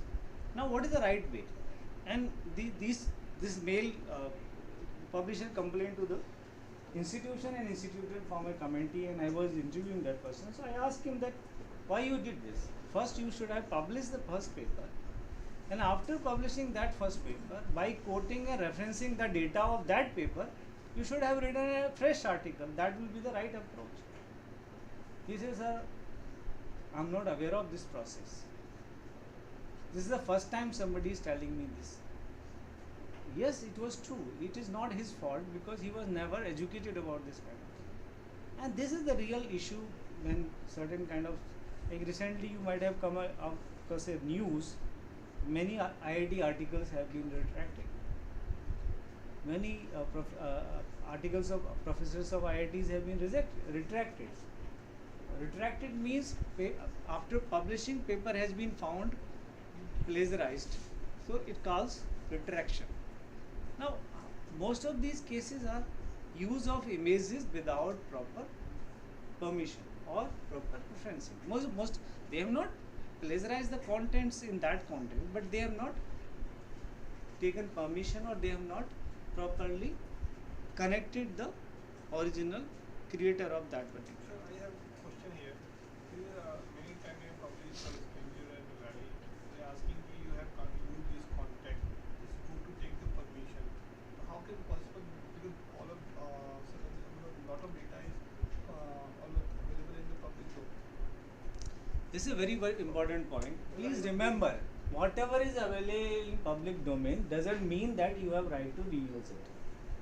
availability of the contents in the public domain is free for reading, not free for use. So you have to see the privacy policy or the plagiarism policy of that particular website, what they say. If they say that you have to seek permission, see, if you have heard of Creative Commons licenses, there is something called Creative Commons licenses which allow use of resources. You can just read it, or you can just write it or revise it or recirculate it. So all these copyright laws are applicable. So if Creative Commons license provides that particular source, you can use it, then you can use it without permission. But in majority of cases, you have to seek permission. So we need to go to institution. Absolutely, original creator of that particular. Because without that, if you use it, then you are in trouble. Because anybody can say. Then ghost writing. Many times we use other people to write it. Like in this book, Mr. Vishnu Basu, he is a PhD student. We engaged him on salary to help me in the research project, in data compilation. This entire book is mine. But he helped me in the data analysis and other parts. And this is my on thinking, like he has contributed something with me, so I should include. Although as per the rules, I am not supposed to give his name because I have paid for him. He was paid for this job, and according to the rules, if you engage somebody by paying and you declare in your contents that he assisted in content writing, he doesn't have any claim on the authorship. Not really happening, not only. Yeah, and most of the people don't give it. But I have given his name because I feel that he is a young scholar and helped me in writing the books. I should include him as a co-author. So this is sometimes like I can keep him as a ghost writer also. So this is the ghost writing. Like you take help from others, but you don't disclose it. This is also unethical. If I have not included his name, it was unethical on my part that I took help from him. Although I have paid him, but he was contributed to content writing. So this is the way things are happening all over the world. Various cases of you can see fraud, suspected fraud. This is all intentional things. Then plagiarism, duplicate publication. See that duplicate publication is also in quite numbers. Like people are publishing same articles again and again with different titles or different contents. Okay. Now, what are the consequences? Plagiarism or any kind of research misconduct is not just ethical. There are penalties for it, and in India, UGC guidelines give this kind of penalties for it, according to the similarities. But one thing also you should remember, this is one act which will never leave you even after your death. Plagiarism is something which can destroy your academic reputation. Even if your PhD title can be revoked. Example, this German education minister, it was found that her PhD thesis is based on some plagiarized content. She has to resign from the ministership, and also her PhD title was removed because plagiarism. There were some doctors in this King Abdul Aziz Medical City. They were like group of doctors. They were doing plagiarism. Like one of their article was published, same article with different titles in 2 journals simultaneously. That was the level of plagiarism they were doing. So they were habitual plagiarism. They were in impression they will never be caught, and they were caught and punished. There was a case. I talk about fabrication. This is the example of fabrication. There was a researcher in IMTech CSR lab in Chandigarh. He went to South Korea, and after returning from South Korea, he informed his supervisor that I have done some research and this is the data. using that data, both of them published 7 articles in different journals. Unfortunately for him, the one of the person who was with him in South Korea, he read his article and then he wrote to the director of the Timetech CSIR that this gentleman never did this research, it's a fake research, it's a fake data. And when it was investigated, it is found true that it was a fake data. Later, both researcher and the supervisor, they were terminated from the services. So, this kind of punishment is there that people can lose the job. Like this supervisor, he came to me, he asked me that I didn't do anything, I was not aware of that he is. This is the kind of I think irony in this, that you may not give appreciation for good work for a researcher, but if researchers do anything wrong, you are also equally punishable. So you have to be very, if you are a PhD supervisor, you have to be very, very careful. Similarly, some guides in some university in Ahmedabad, even a vice chancellor was asked to clarify. Sometimes people can take extreme steps. This gentleman, Sasai, was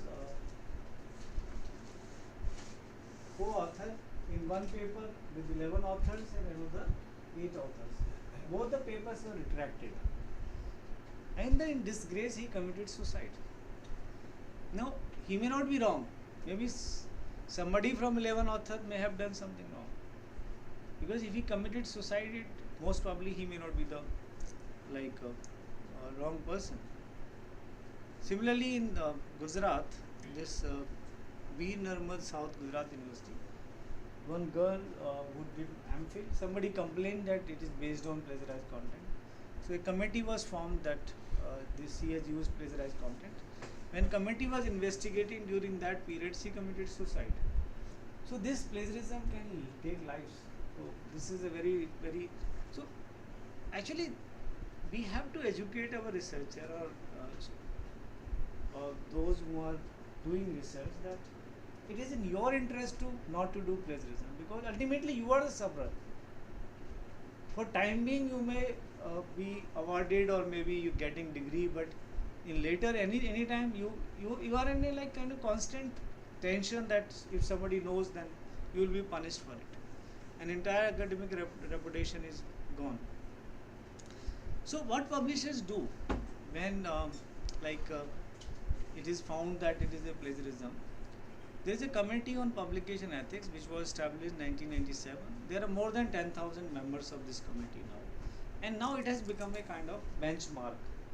A quality of journal is being judged, that are you a member of COPE or not.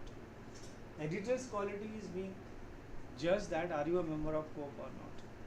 So this is the largest or most effective association of publishers which control plagiarism. It has developed a kind of flow chart for pre-publication as well as post-publication checking. It has also developed some guidelines. If it is a minor case of plagiarism, a paper has been submitted and it is found plagiarized, the author may be asked to rewrite. If it is published, then it may be corrected. But if it is a major case of plagiarism, paper has been submitted, it is to be rejected. If paper has been published, it is to be retracted. But same time, in this case, institution of the author also need to be informed. If it is a minor plagiarism, then institution of the author is not being informed as per the COPE guidelines. They amicably sort it out and correct it. But if it is major, then it has to be. And similarly, all publisher has their policies. Based on these guidelines, they have to have minimum parameters. But they can go beyond it. Like they can have stricter punishment. Like in this case of Springer Journal, they have divided this into 3 categories: major, intermediate, severe. So they are following COPE guidelines, but at the same time they are also giving more stricter punishment. They are forbidden to submit further articles for 1 year. In addition to that, and if it is major, then 5 years. That's in addition to the COPE guidelines. So this one very interesting parameter, like retraction rate is decreasing from 2015. Why it is decreasing? Because now institutions are more aware of it. Publishers are more aware of it. Technology is there. Earlier there was no technology in that context. So now things are little, but it doesn't mean that people have stopped doing plagiarism. Now papers are more rejected basis of plagiarism. This is the and that's why retraction rate has been decreased, right? So now let's move to the another very important topic, when we detect plagiarism, how we detect? By using certain plagiarism detection tool, and in India, Turtle, Orkund and Orkund is now original. Its name has changed. These are the 3 best softwares available in India. And how to judge the quality of a there are few parameters. On the basis of that we should decide which software we should use. So one is the databases for content matching. How many databases we are using? There are a number of Indian softwares also, and I am in favor that we should develop some Indian softwares, but problem is that unless we have access to this lakhs of billions of the contents available commercially. See, when you use your check your data through plagiarism detection, it goes through all the sources. So this database content matching, there is one Crossref, which is the largest database of the resources in the world. When you check through Crossref, it charges some point in dollar, I think there is some kind of rates. That is quite huge amount. That's why this Turnitin or Authenticate, which are from the US company, they have a monopoly because they have access to Crossref. And now what they are doing, indirectly they are not allowing other softwares to connect with the Crossref because they are paying huge amount to Crossref. So that's why that day I was talking to the one Indian software. Why you are not able to get the Crossref access? They say, sir, we are trying, but they are not giving us. So here comes we have to use our government agencies to pressurize them. So one is the database content matching. Another is number of languages it covers. Turnitin covers 27 languages. Unfortunately, no Indian languages covered. So currently, we don't have very good quality software for any Indian languages. What are the advantages? It helps in plagiarism check. It is very easy to do kind of review because it gives you a lot of. You can even do grammar corrections, citation verification. It helps you in reducing the similarities, but there are some limitations. No plagiarism detection software can check non-online contents like printed material. They cannot check it. If suppose somebody is using the content which are only print, you can never find that this is a plagiarism or not. No software can. Second, mathematical formulas, images, is still not possible to check through any plagiarism detection software. Now basically there are certain things which need to be excluded. Many people are not aware of that, bibliography, quotations. All these things are excluded from plagiarism detection. Also small matches like 14 consecutive words and common knowledge, Mahatma Gandhi was killed by Nathuram Godse. Even if it is similar in 10 books, it is a common knowledge. Everybody knows it. So there is nobody is having any kind of copyright on it or authorship rights. Similarly, there may be certain things which are if you talk about any field, you will find certain kind of common knowledge. So common knowledge is also excluded from similarities. Generally, when we check, this is a Turnitin report. So in this, these are the similarities to your contents on left side. You have to check each and every similarities because to ensure that the similarity should not be more than 10%, you have to check and you have to correct it. 10% similarity doesn't mean that you are copying something. If 10% similarities include something which is copying, you will be punished for that. You can't say that 10% similarities are not punishable. You don't have an excuse on that. 10% similarity is excluded means it doesn't mean that you are using copying or you are doing certain kind of plagiarism. So in this you have to remove all the similarities. You have to check each and every similarities to make it sure that there is no copying or no plagiarism in your contents. Where correction is required, you have to correct it. If there is any kind of like missing citation, wrong citation, incorrect citation, all these things need to be corrected.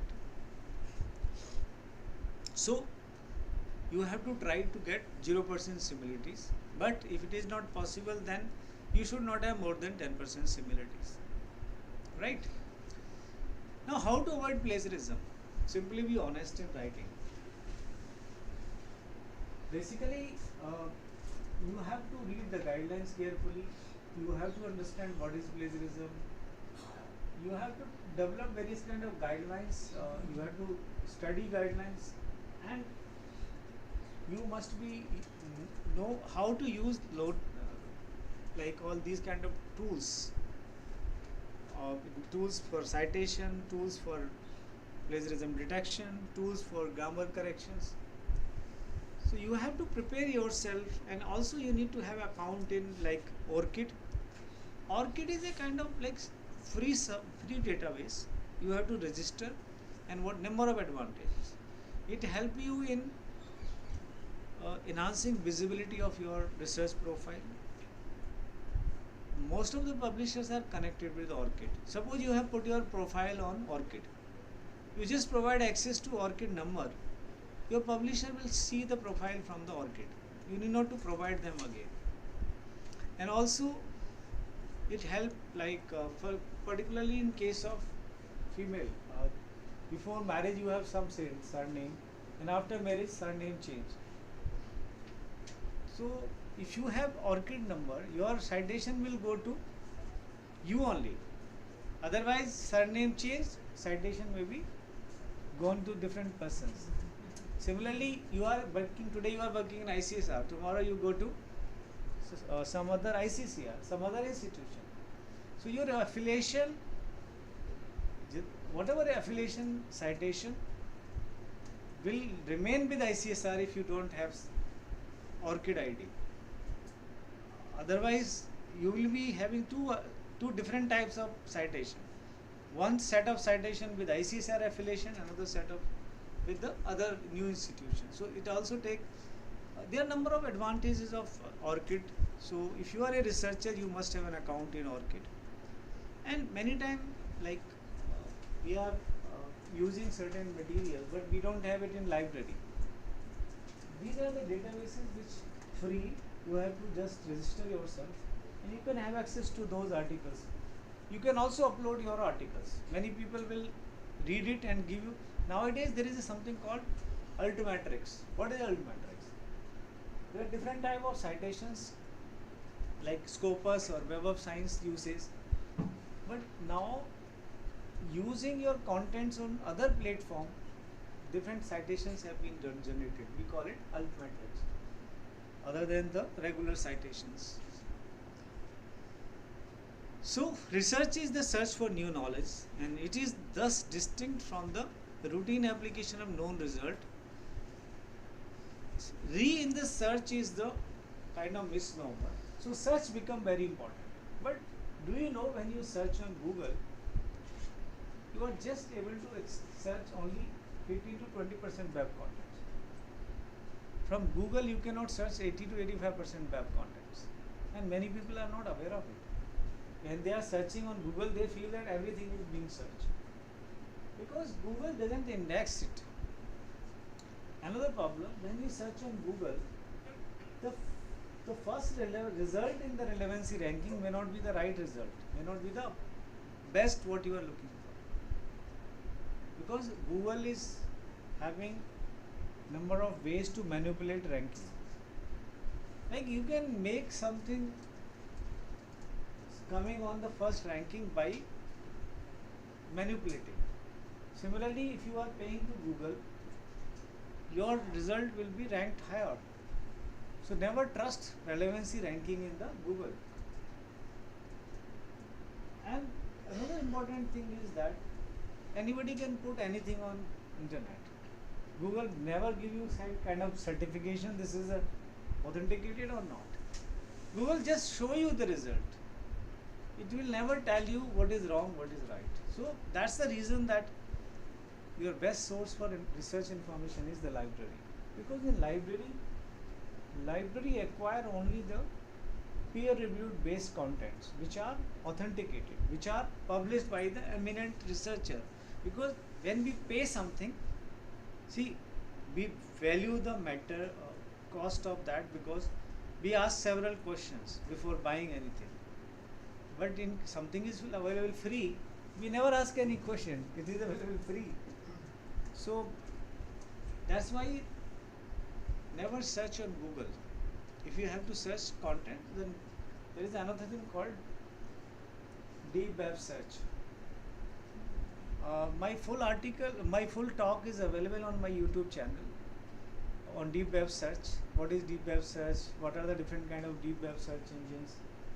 So you must know, because as a researcher, like Google Scholar is a deep web search engine because it provides only academic contents, not the general contents.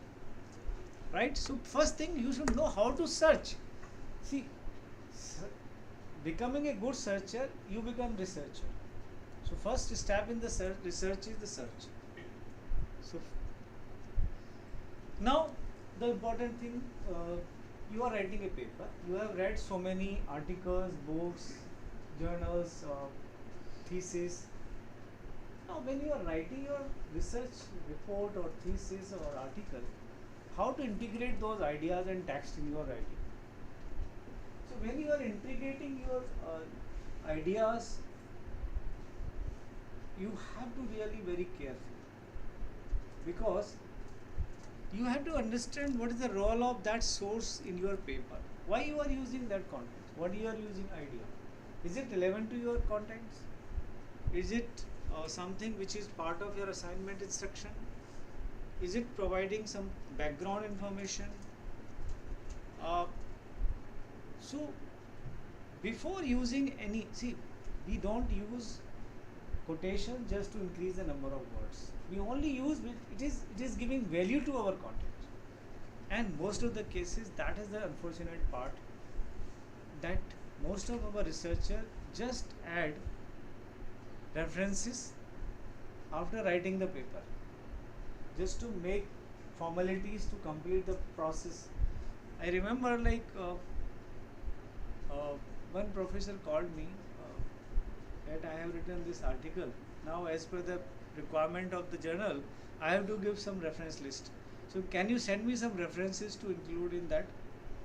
And he was a very senior scientist, faculty member. And then it took some time for me in explaining it. The reference means that you have used something from that reference in your writing. When you have not used any references in your writings, how can you include something in reference list? So please remember, because many times people don't understand the difference between reference and bibliography. Reference is something you are using an idea or text, that's all. If you are not using, then don't give anything. Just leave it blank, say everything is my original creation. And what about the bibliography? Bibliography, anything on the subject you are reading.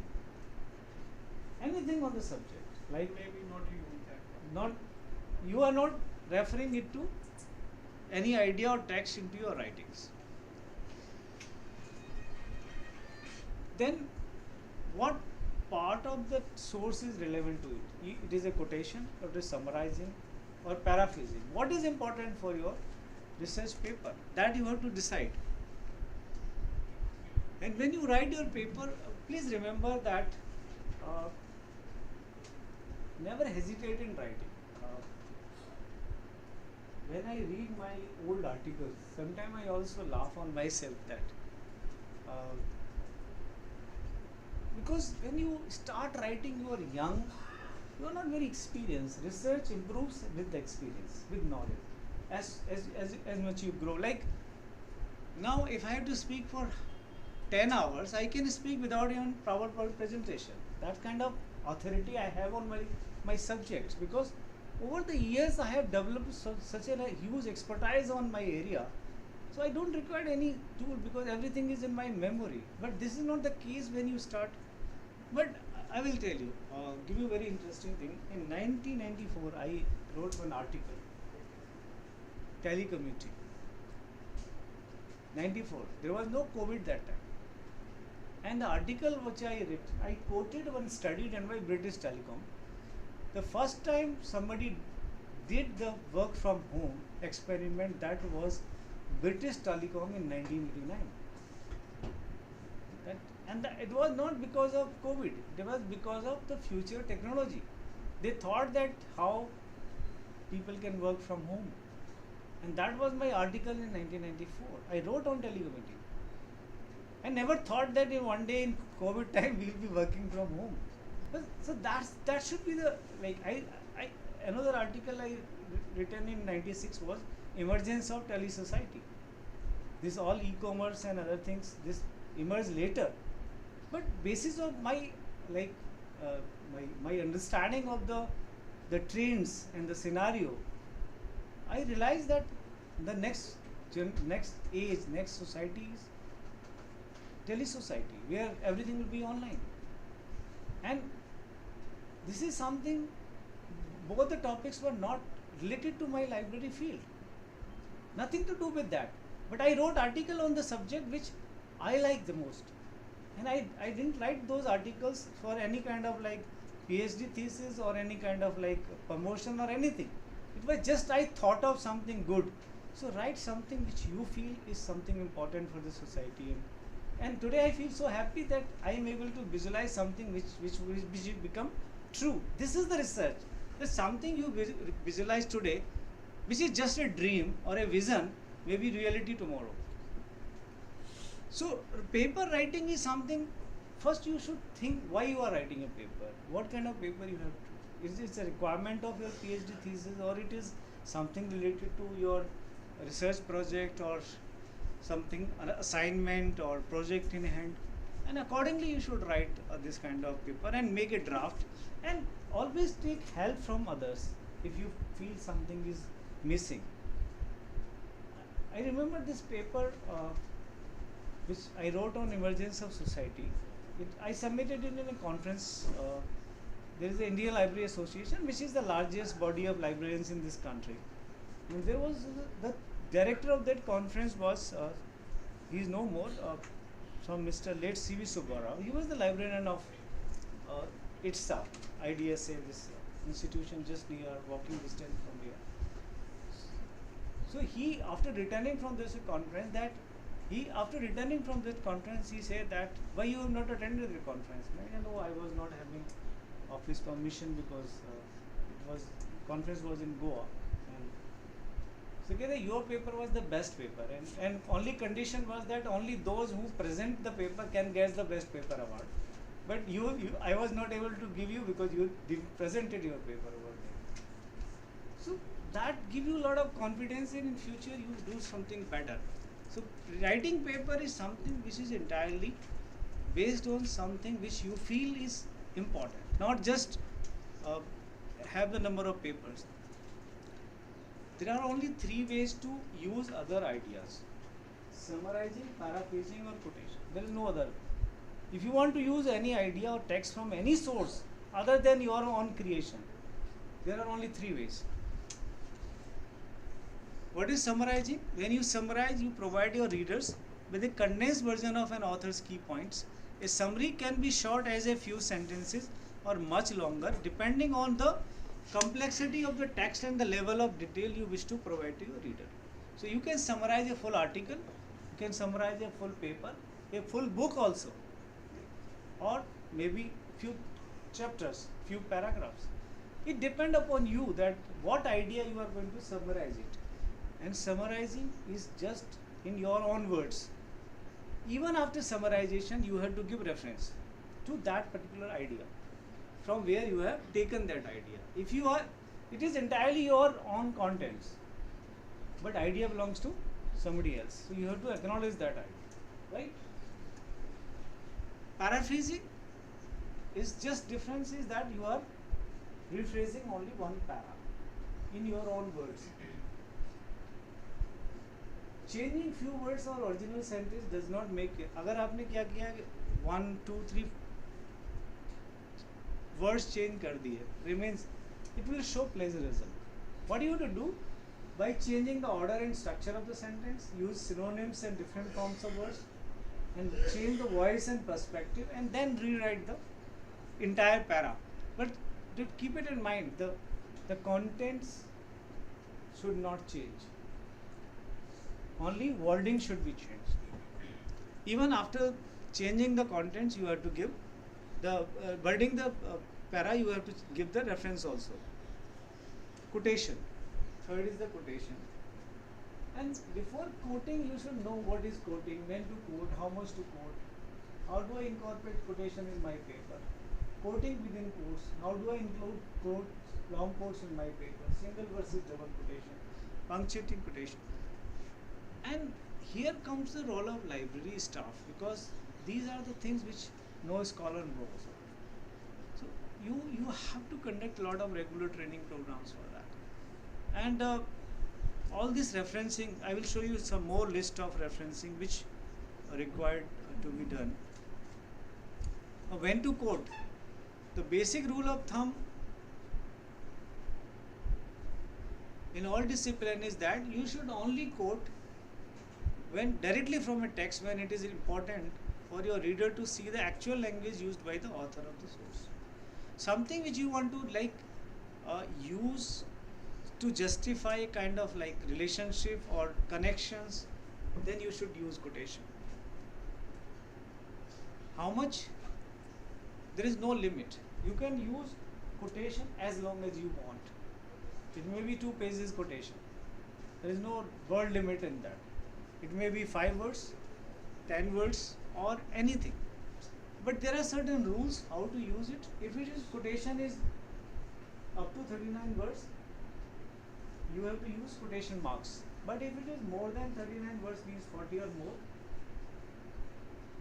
you have to indent it is 5 spaces from the left margin. But my advice is don't remember this. Instead of that, learn some reference management tools, because this process may be different in different citation styles. So better to learn reference citation tools. You don't require anybody's permission to make a quotation or write a quotation, because right to quotation is one of the copyright exceptions provided by the Warning Convention Article 10. So for any summarization, paraphrasing or quotation, you don't require anybody's permission. When to put single quotation, when to put double quotation, when to punctuate quotation, all these things, instead of remembering it, you should learn Mendeley or Jotero or any endnote citation tool. This is something common knowledge which can be left uncited. A well-known fact, information that is likely to appear in numerous sources and to be familiar to large number of people. If it is not cited, then it is not a plagiarism. For example, smoking can cause respiratory disease such as emphysema and cancer. This is known to people, so you need not to cite it. Plagiarism and group work. Some assignment and assigned practical tasks require you to work in groups. Sometimes you will submit a single piece of work as a joint report. Other times you will work together but submit separate reports. Remember, in both the cases you have to acknowledge all the collaborators. You have to give credit to all. This I have already explained you that a PhD student can include research papers in the thesis if he or she is the first author and this topic on the research is the same. This is another important thing which a library need to give attention, referencing. Because now in 2 credit research publication ethic course, these things should be included.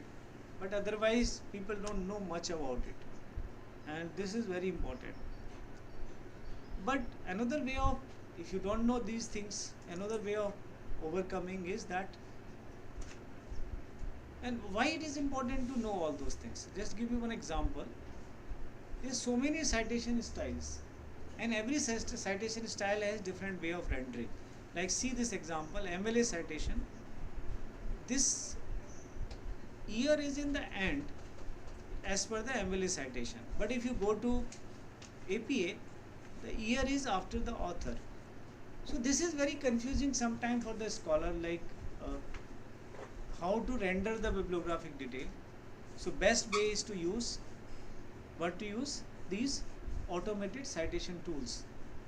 So there are number of automated citation tools like EndNote, which is available with Web of Science.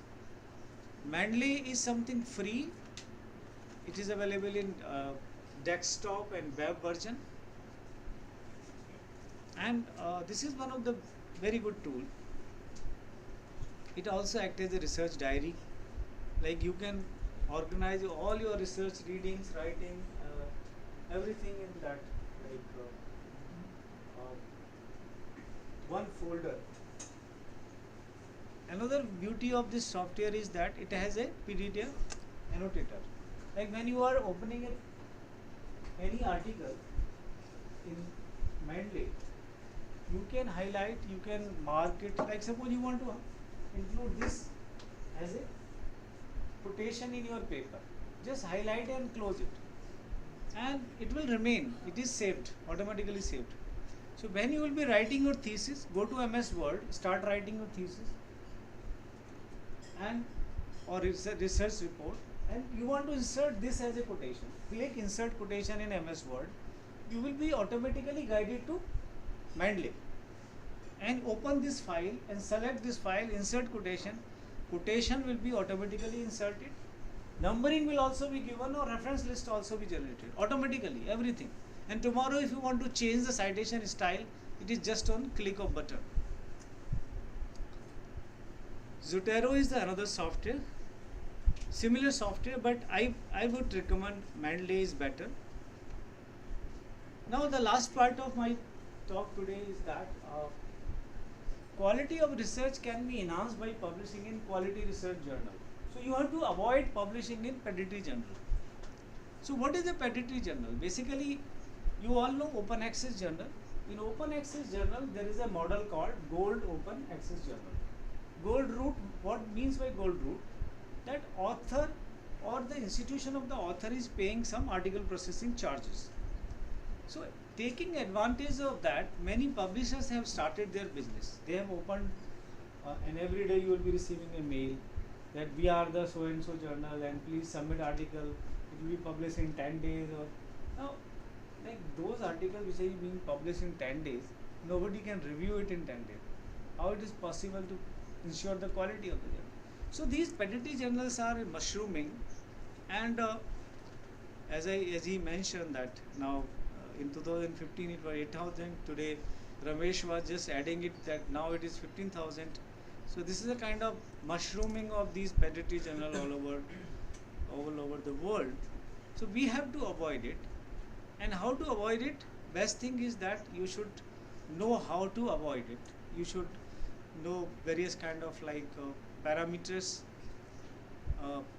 These are some of the tips, like these journals are basically published by a small publisher or mostly with business orientation, and their editorial board is something not very good. Many names you may not know them. Sometimes there is no editor. There is only one editor. There is a publisher from Hyderabad, Omics International. It is publishing 200 journals from a very small place, and they are facing a case from US federal agency for misleading. So these are the, you should avoid publishing in pedantry journals. And how to choose a quality journal? It is very easy. If you want to publish a journal, article in your any journal, there are a number of sites which help you. You make the abstract, and the title of the paper, and like search using find journals, or this is Elsevier Science. Similarly, Springer, Wiley, everybody is having a find journal database. So just give your keywords and subject. If you don't have abstract, then give keywords. If you have better is subject, you should have an abstract and title, and you will get the list of journals. And after that, you should check that journal is available in UGC care list or not. If you are working in universities and you wish to work in universities, you should ensure that you should publish only in the UGC care listed journals. Otherwise, you will not get a research.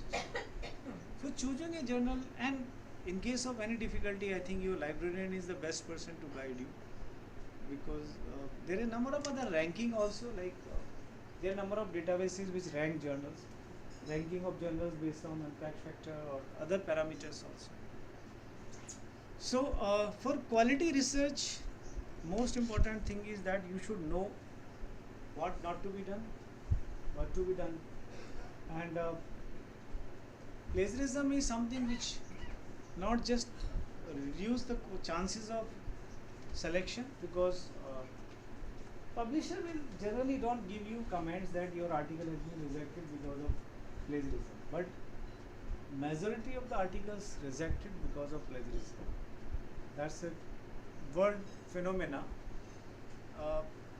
that at least 75% article rejected because of poor quality in terms of like high plagiarism, or sometime like I give you in Nature journal, there is a figure 650 articles were reviewed by the referees and they were selected for publication. After plagiarism checking, 35% articles were rejected from the selected articles. Forget about other things. So to enhance the quality, the most important thing is that you have to ensure that you should know various kind of plagiarism detection tools, reference citation tools, and also what to search, how to search, what not to search, because using good quality resources and also writing a research article based on original data and also authenticated data, that increase the chances of acceptability of your articles. So let me just close it here, and we'll be happy to have you have any questions or clarification. Thank you very much. Thank you, sir. Thank you so much. Now I was welcome. Now the floor is open for question and answers. I request the participants, mostly the 3-4 questions, not more than, because time is very limited. Please, sir.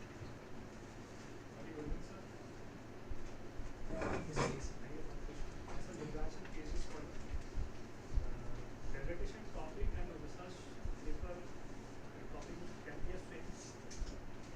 Yes, no problem. So I have one question which I have got I'm getting a question from publisher. Government data, census, pollution census. When I using this is we use what we can use secondary primary. For what? Pollution data? Pollution data and census data.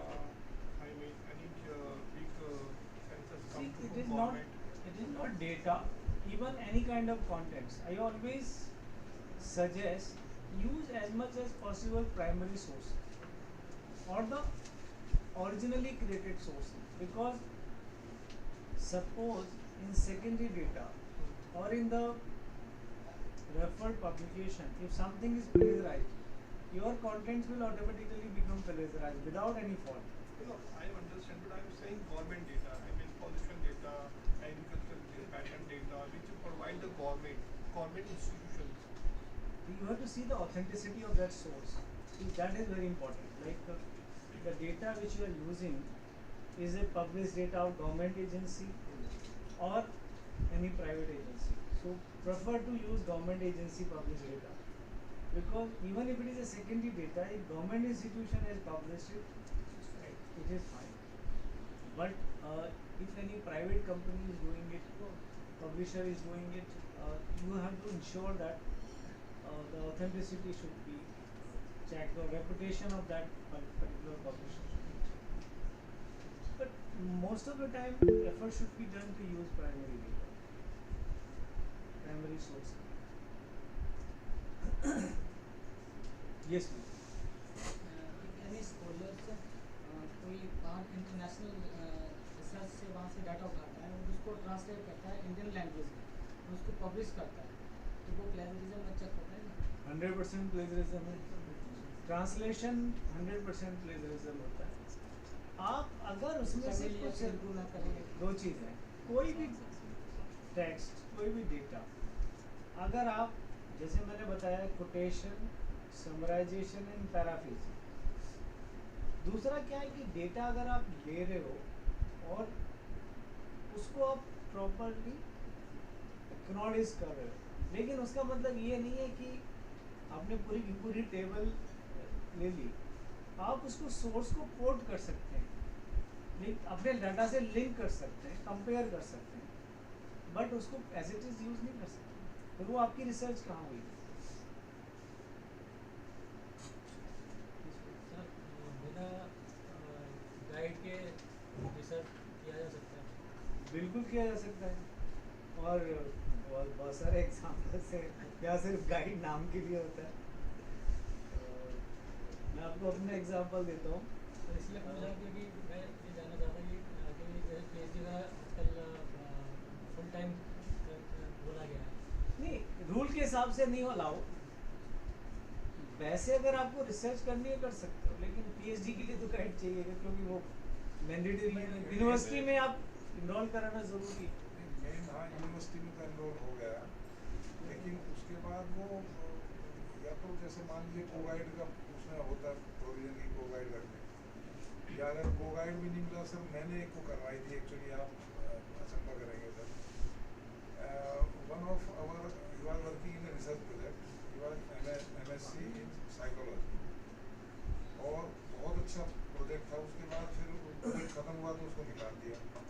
उसके बाद उसने IAS के लिए coaching centre खोल दिया, उनका personality development. देखिए, मैंने बताया कि आप रिसर्च कर सकते हैं, PhD कर सकते हैं, लेकिन जब तक पूरी फॉर्मेलिटीज पूरी नहीं होंगी आप अवार्ड नहीं होगी। नहीं, उसमें क्या था कि उस इंस्टीट्यूट ऑफ कैलकाटा का था, UNA से नहीं, अब वो बहुत सारी चीज़ें चेंज हो गई हैं नए रेगुलेशन में। उसमें उन्होंने ये कहा कि आप अपना वो भेजिए, और उन्होंने अप्रूव कर दिया। वो गाइड के तौर पे हो सकते हो, एज ए गाइड उसको खुद ही मतलब रिसर्च के लिए उसको परमिट कर दिया। हाँ, वो गाइड के तौर पे तो जो प्रोविजंस हैं, लेकिन मैंने बताया ना कि जो यूनिवर्सिटी के या UGC के रूल्स हैं, उसके फ्रेमवर्क के हिसाब से तो गाइड होना बहुत ज़रूरी है, उसके बगैर हम नहीं कर सकते। मैडम सर मनोज साहू, मैं department of economic studies university of Delhi का स्कॉलर। सर मैं परसों एक रिसर्च जर्नल में लिख रहा था, Indo African trade relation in colonial era. तो सर मैंने उसको तकरीबन 4000 शब्दों में मैंने लिखा, और उसमें सर जो फर्स्ट इंडिया और अफ्रीका के बीच जो फर्स्ट ट्रेड का जो ये इंफॉर्मेशन देती है, द पेरिपल्स ऑफ द एथियन सी और इंडिका, बट मैंने उसका रिफरेंस उसमें दिया, हर पैराग्राफ में मैं उसको दिया था। और जब मैंने सेंट्रल लाइब्रेरी के टेलीग्राम में मैंने उसको डाला, तो वो जहाँ जहाँ हमने ये पेरिपल्स ऑफ द एथियन सी, उसके बाद कुछ वर्ड ईस्ट अफ्रीकन ट्रेड और सब दिया, वो सारा चीज़ को सर पकड़ लिया, और उससे काउंट करके आ गया मेरा 8%। तो वो आप इग्नोर कर सकते हैं। 14 कंसेक्यूटिव वर्ड्स, और ये कॉमन नॉलेज है, कॉमन वर्ड्स हैं, ये प्लेजरिज्म नहीं आएगा, वो आप इग्नोर कर सकते हैं, एक्सक्लूड कर सकते हैं। प्राइमरी सोर्स तो सर देना ही होगा कि सर। नहीं, आप दीजिए ना, मना कौन कर रहा है? वो प्लेजरिज्म नहीं है, क्योंकि आप तो रेफरेंस के तौर पे उसको इस्तेमाल करें, आप साइट कर रहे हैं ना, उस जर्नल का जो सोर्स है उसका नाम आप साइट कर रहे हैं ना, तो वो प्लेजरिज्म आने दीजिए, सिमिलरिटी, कोई प्रॉब्लम नहीं। वो सब एक्सक्लूड भी हो जाएगा sir. If you speak with your librarian, university librarian, तो डेफिनेटली आपको मदद मिलेगी। That is not consider plagiarism. आप अगर उस सोर्स में से कोई डेटा लेके कॉपी कर रहे हैं तो प्लेजरिज्म है, और सोर्स का नाम इस्तेमाल कर रहे हैं, साइटेशन दे रहे हैं, कोई I am not a researcher. I I am from the publishing industry, Federation of Indian Publishers. My issue is slightly different. We are getting reports from our publishers. They may be predatory publishers. I am not raising that. Many good journal publishing is going into the hands of foreign publishers, and more than 300 journals have already gone. This is a major issue for Indian publishing industry because we are not able to go beyond the Indian limits. We are not able to grow at a global level without the actual research journals. So that is, I would like to raise what the Federation can do. Secondly, how we can improve the standards, how we can get help from your kind of organization so that we can organize certain seminars or maybe something else. How we can improve the standards. I suggest that your federation should talk to UGC. UGC, they are having this UGC care list, which is basically to promote quality journals. Yes. And if UGC care and federation comes together and find out a way, and in this I think many Indian publishers also have to play a role if they like seek any kind of support. Suppose there are a lot of institutional journals, Academy of Sciences or Social Academy, Social Science Academy. All these institutions are also publishing journals. So some kind of like strategy need to be discussed because this is something really concerned, and we should enhance Indian contents. And yes. In that, I will give you my content. So whatever best I can help you in this, I will try. I can come and Because this is something. Maybe I can discuss maybe later Yeah, on. so we'll discuss, and because this is something issue which we need to address. I think you can go to the FICCI also. FICCI is the I will not have. FICCI is a trade body just like us. नहीं तो trade body तो है, but they have the solution of industry. Any industry. FICCI is any industry. But his suggestion is that they can also be one major player. Because they are also linked with Federation of Publishers. No, Exactly. we are basically Federation of Indian Publishers. They have opened a publishing cell. Basically, few foreign publishers, they are contributing some amount to them. They have opened a publishing cell.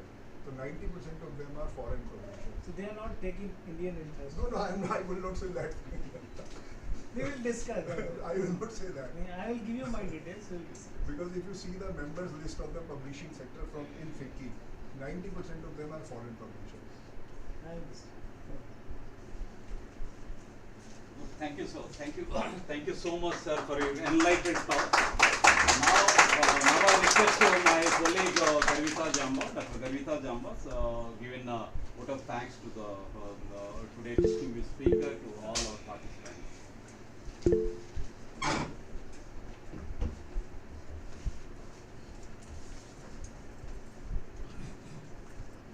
A very good evening to everyone, respected member secretary sir, director sir, distinguished speaker sir, and participants. I, Dr. Garvita Jhamb, consider it to be my proud privilege to have this opportunity to express my gratitude on behalf of ICSSR. It is with immense pleasure and gratitude that I stand before you to extend a vote of thanks to our esteemed speaker, Professor Ramesh Kaur. Sir, we are truly honored to have had the privilege of listening to an insightful lecture and grateful to you for bringing your wealth and experience to the forefront, shedding light on the intricacies of maintaining high standards in academic research. Your words, aimed at promoting ethical research conduct and maintaining the quality and integrity of scholarly work, were very highly impactful. We must take the initiative to educate ourselves on identifying and avoiding research misconducts. I express sincere thanks to our Honorable Chairman Sir, respected Member Secretary Sir, and respected Director Sir for their kind support and motivation. A special thanks to the whole ICSSR Parivar, particularly Administration, Research Division, Finance Division, Publication Division, Computer Center, and all the members of this Parivar. A big thanks to the organizing team. Thanks to Mr. Narendra, Mr. Vinay, and Mr. Aslam for handling the technicalities. Thanks to Mr. Narendra ji, Mr. Anand ji, Mr. Anupam ji, and Mr. Rajneesh for looking after logistic and refreshment. Special thanks to Mr. Amit, Surendraji, Gopalji, Divyanshu, Sonam, Aman, Vedant, Vijeta, and all other staff for their contribution and support. A warm round of applause and heartfelt thanks to all the participants present here, as well as those who are connected online for taking the time to be with us today and helping us make the event a memorable one. Thank you one and all.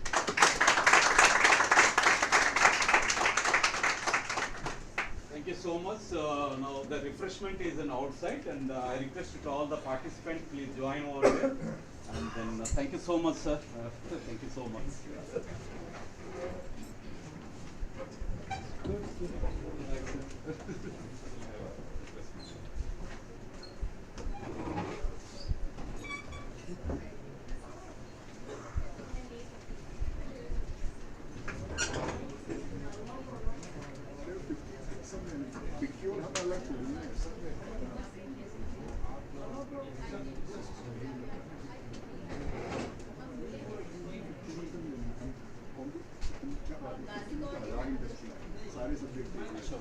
Whoever wanted to participate, certificate also will be issued. We represent the national interest. तो tourism body है उसके अंदर वो वैसे picture बहुत बड़ा है industry थोड़ी सी चलो मैंने कई बार हमारे बदल से हमारे लोग उन्होंने सोल्यूशन ड्रॉप कर रहे हैं कि आप ऐसे ना बताइए इस पर बताइए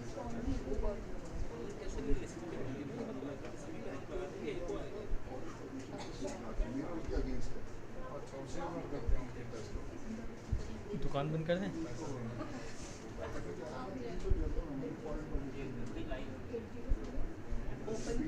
क्या करें बॉडी को तो बताता रीजन